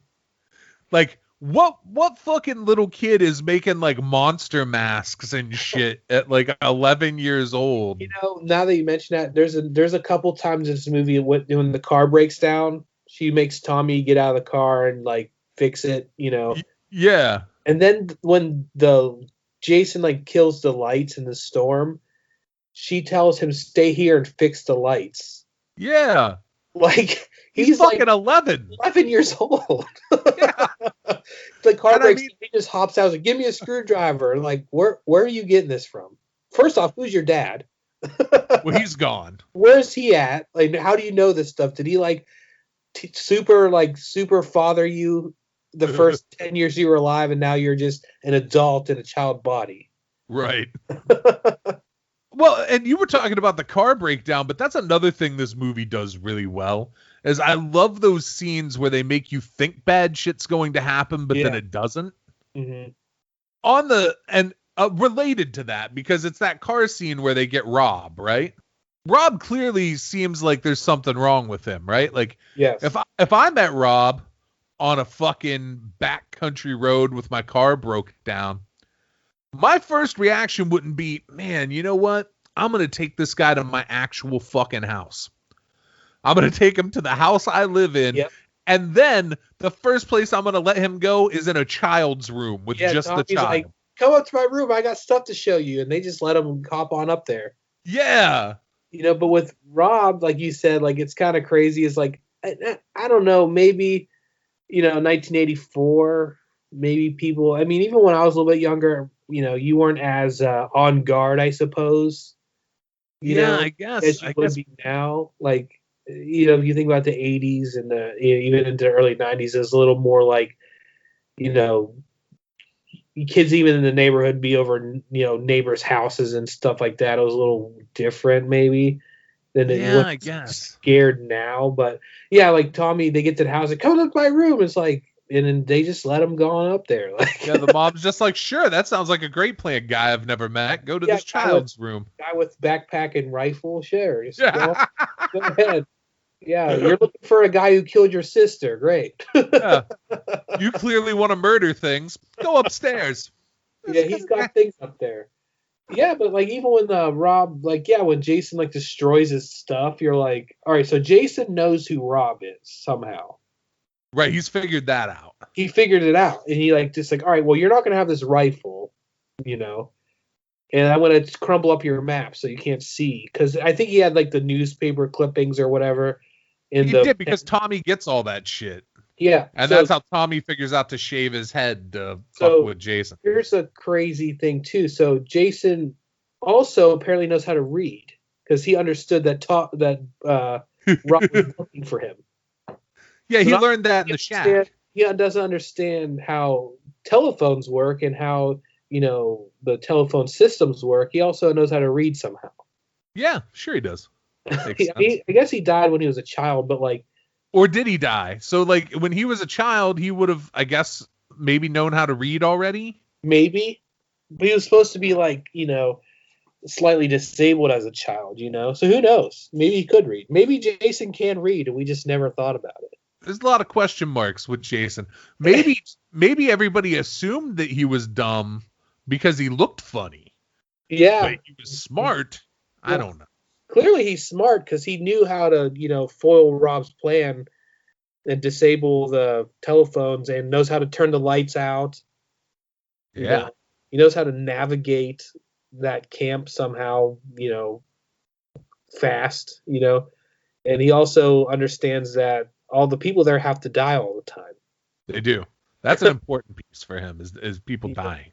When he chases Trish out the house, and they're kind of running through the rain to the kid's house, I guess you'd call it. Yeah.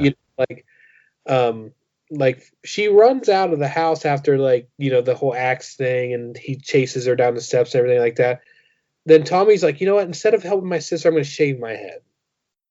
Yeah. They're gonna come back. I know it. And Yeah.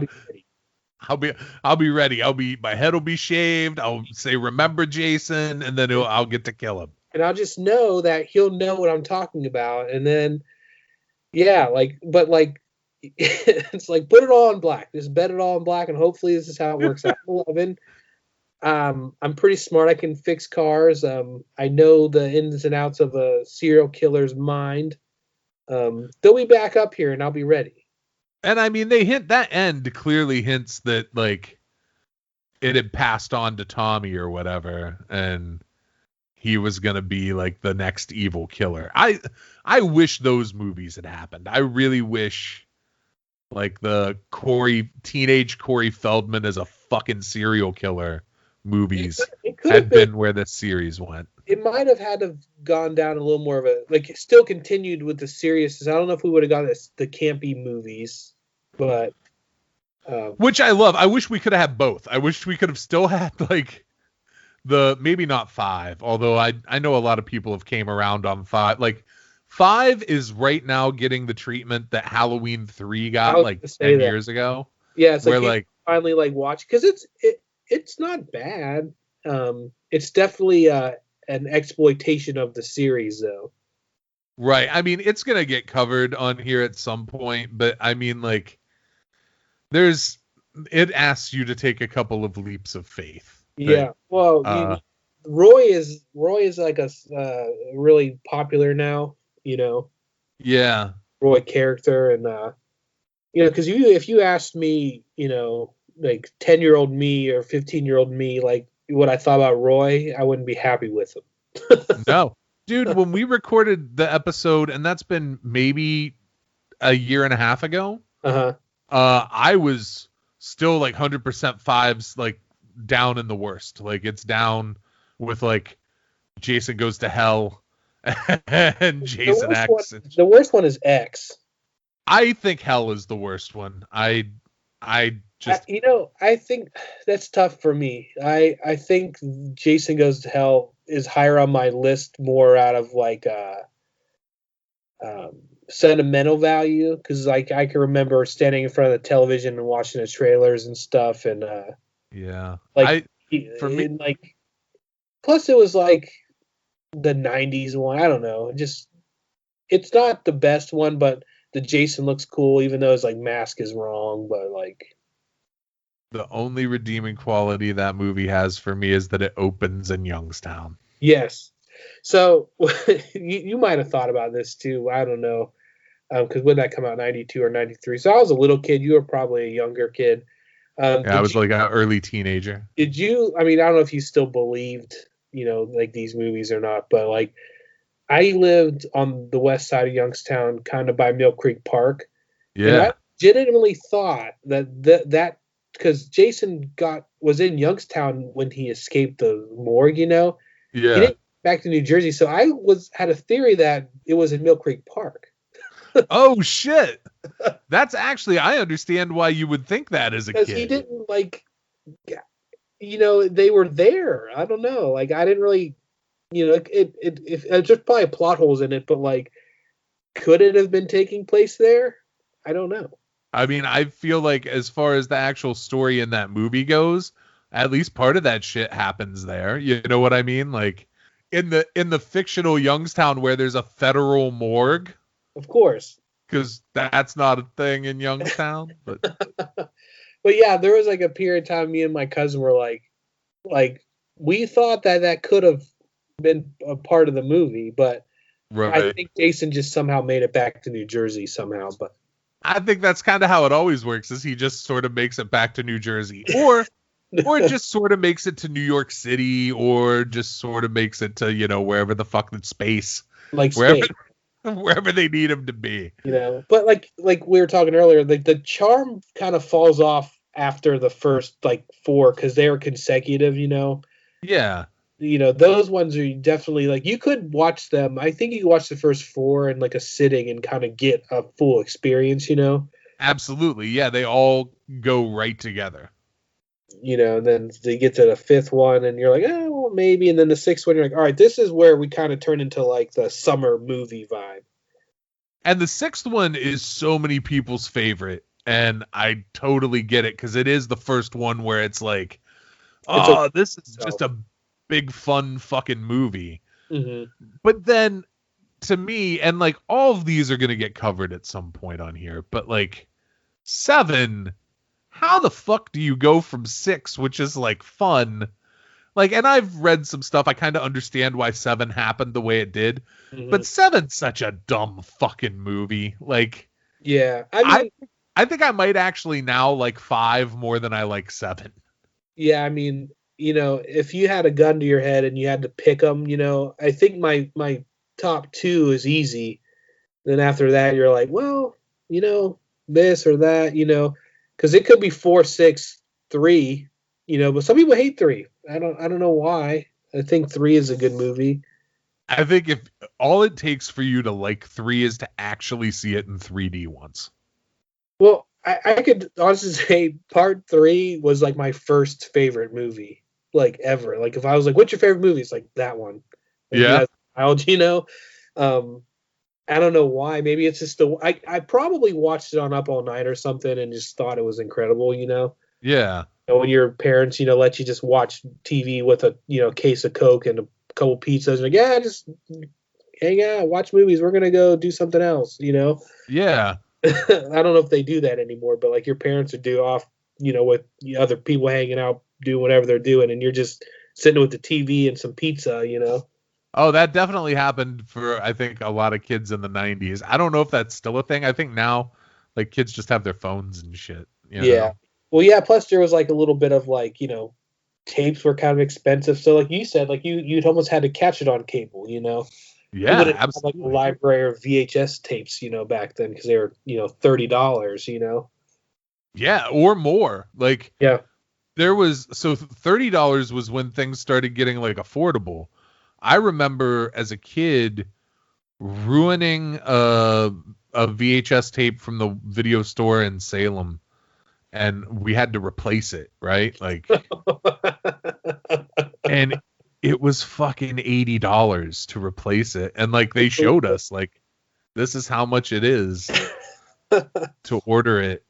And it wasn't like a weird thing where it was like, oh, they were also it's like the cost because of rental rights. No, if I wanted to buy it to have it at home, it was going to be that much. Yeah, they were. I mean, even used. I remember you would go to the video store and used VHS tapes were $20. Yeah, that was rented.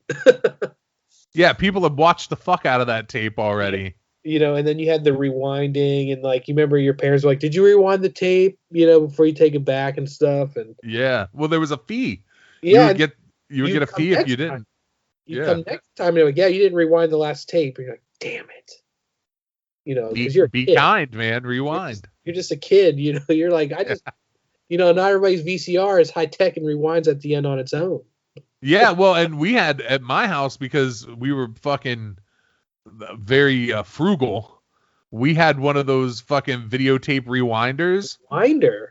Yeah, to not put, because you didn't want to put the extra wear on the fucking VCR of rewinding the tape. That was extra years you were gaining on the life of the VCR by not rewinding with it. That was the be all end all of entertainment. I mean, they were never going to come out with another format.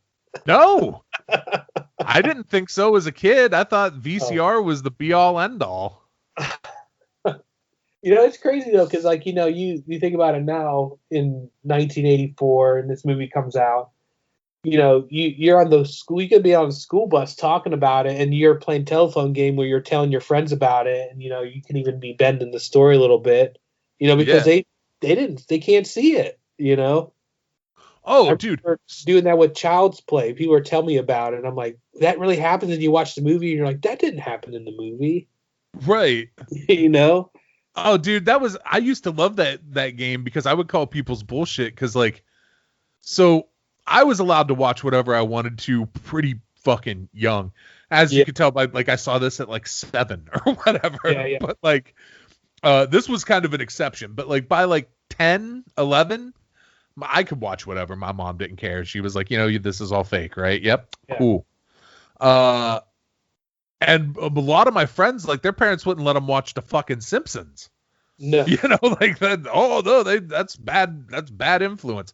So like when kids would be like, "Oh, I saw this Nightmare on Elm Street and this happened," I'd be like, "That didn't happen. I just watched that movie the other day. Yeah. That's not real." Well, yeah, remember, this is a time when, even professional wrestling was on Saturday morning.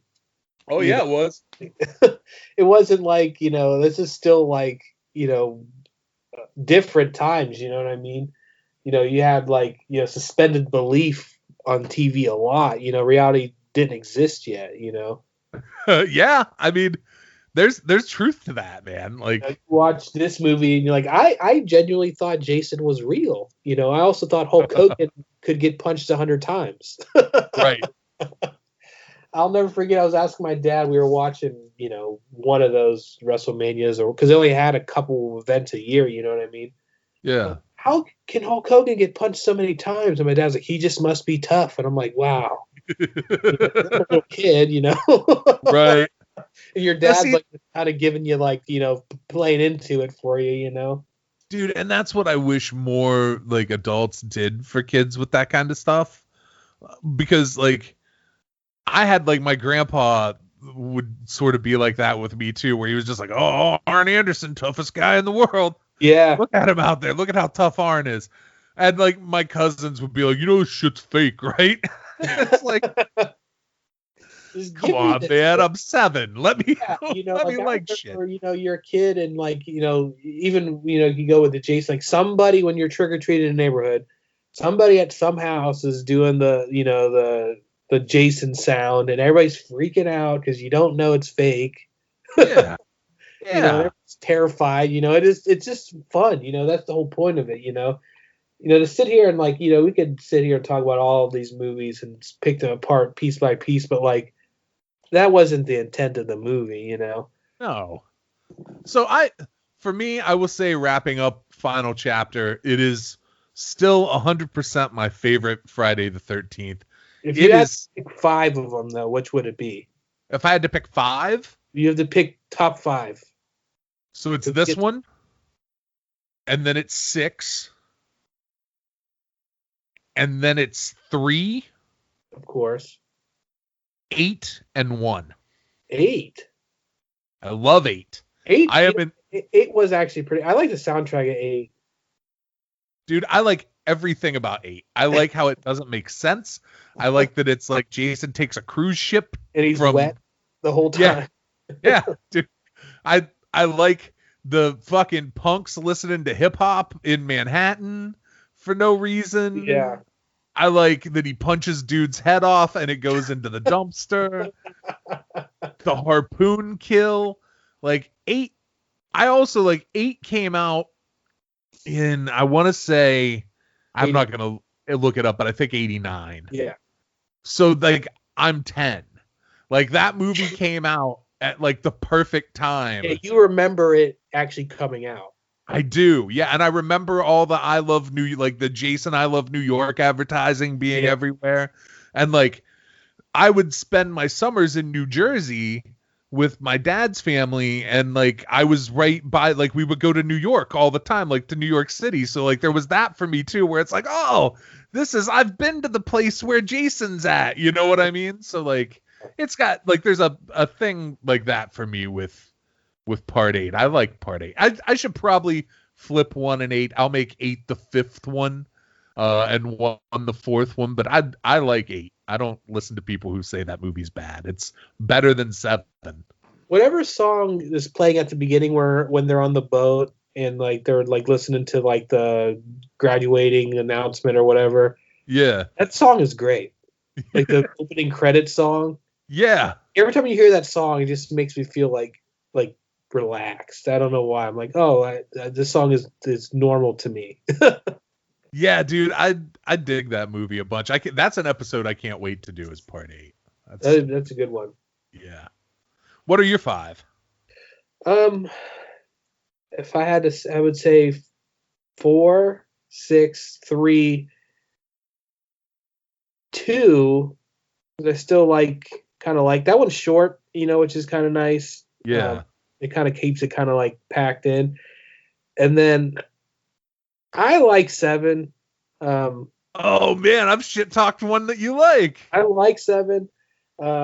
It's I think- Carrie, dude. I think 7 for me though is the Jason in the movie. You know. Okay. Like you like the Jason. Yeah, I like that. And it's got like kind of like it's a little bit more modern, but it's not fully removed from the original kind of like vibe. I mean, it's tough. I mean, the 5th one could be a lot of movies. I mean, 5, it could be 8. I don't think we could say Jason X at all. No. So yeah, the ones that are immediately disqualified from any kind of top 5 are Hell, X, the remake. Those are all. If you ever see Angie, ask her how I was after we watched that remake movie in the theater. Yeah. I was not happy. That not. I was Dude, not. It took me a long time to watch that movie. I didn't see that movie. It had probably been out for like 3 or 4 years when I saw it. And then I just like the original. Like my thing is the Paramount ones are gold. Yeah.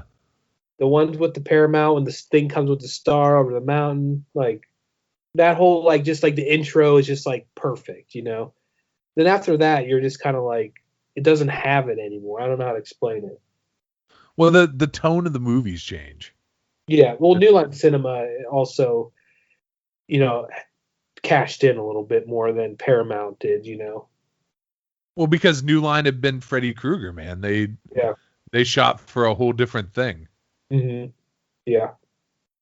And they were also, I think New Line were the ones that put out Scream and shit too. So they were like, when you get into the late 90s, New Line's like the company that's making horror movies. Yeah, them and Dimension. Dimension did Halloween.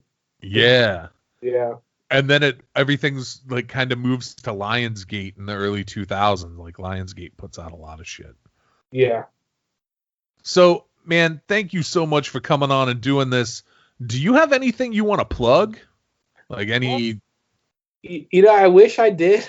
This year has been pretty...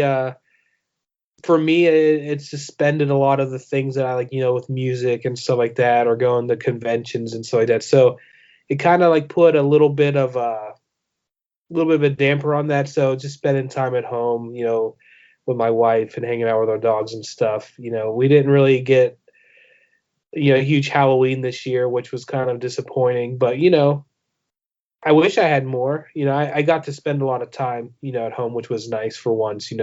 Working and staying home for a little while, it kind of was nice. But I wish, I have some music coming out. Probably I don't know when, because I don't know when we're going to be able to play again. But hopefully, within the next 6 months. Well, at least tell people your band's name so they can keep an eye out. And I will say this: if you live in Northeast Ohio, Western Pennsylvania, it is worth the trip down to Youngstown, or if they're in Cleveland or Akron or wherever, go see Matt's band because it's a good fucking time every time. At least plug your band so people know what to look for. My band is named Daggers. It is spelled wrong on purpose. So if you look it up, it's Daggrs. Primarily a live band. Like Stacy was saying here. We try to do our best to put on a good show. You'll see us. I mean, we play in the Northeast Ohio area pretty regularly when available. So we'll have some music coming out. Hopefully within the next 6 months. We're kind of wrapping up, mixing and editing and stuff. So kind of looking forward to that, and then just getting back out there and doing it again. Hopefully getting to get out there. We like going to conventions a lot and seeing all the people and all the collectibles and stuff. So hopefully that turns around soon, and then everybody can kind of hopefully get back to normal and safe life. Yeah, man, I'm really hoping that 2021 kind of turns things around, and once we have like a vaccine to this virus and can kind of return to a little bit of what everybody is missing and was used to. It's incredible. You miss things like even going to the movies. And we went to the drive-in a lot this year, which was really great. It's right up the street from my house, so went there weekly because they, no movies were coming out, so they were playing a lot of these classic movies. I saw Halloween at the drive-in. We saw Nightmare on Elm Street at the drive-in, Friday the 13th at the drive-in, Texas Chainsaw Massacre at the drive-in. So we got an opportunity to go see a lot of these movies, like kind of in the original format, kind of like pull up in your car, turn your lights off, and just kind of enjoy the movie, which is nice. Dude, I love drive-ins. I guess I could say that's one thing that was really great this year. Got to do that because you have to. If I have any advice for anybody, try to see these movies when you can in the theater. It makes a huge difference. I got to see Halloween a couple years ago on a film. Like watched it on the original film. You could hear all the noise and everything from the soundtrack. Yeah. And that's really, I mean, you can watch it on, Blu-rays and DVDs and tapes and stuff, but like sitting in a theater and watching it, like we went and saw The Shining at an old theater, which was, definitely a different experience. If you're looking for something to do, you can look on forums, and a lot of websites will post when these movies are playing. You might have to drive a little bit, but I couldn't recommend it more. Oh, dude, there's a place that I went to over the summer called the Mahoning Drive-In. Yeah. On the other side of PA. Yeah. And they show shit on real film. And yeah. It's so fucking cool. Some of the places hold up the whole experience. Like it's all like retro and everything, which is great. Yeah, dude, you and Angie next year, if they do Camp Blood every year, like a weekend where you can camp at the drive-in and shit. Mm-hmm. Or there's like hotels around there and shit too, if you don't want to camp out. But like they do like a whole weekend's worth of stuff for that. They like, dude, when I went out there, I was so mad that it's 5.5 hours away because on like a Tuesday they were showing Texas Chainsaw. Yeah. Just like on a random fucking Tuesday they were showing on film, which I've only got to see that once in my life. So that's seeing the movies on actual film is such a fucking cool thing. They definitely do well on the original format for sure. You'll see them. I mean, like I said, like you just said, like sometimes they're 3 hours away, but like if you got the time and a couple extra bucks, I would make it an event. We went to a convention. We were watching the Goonies with some of the people from the movie. You get the opportunity to do that stuff, and it's inexpensive and it's a cool experience, Yeah, I love shit like that. I really dig it. Well, cool, man. Thanks for coming on, and hopefully in the not so distant future, we're talking about another Friday the 13th movie. Yeah, I mean, I'm ready. I don't do New Line, so. Okay, fair enough. So if you got a New Line one, you can just write me off. Sounds good, man. Okay.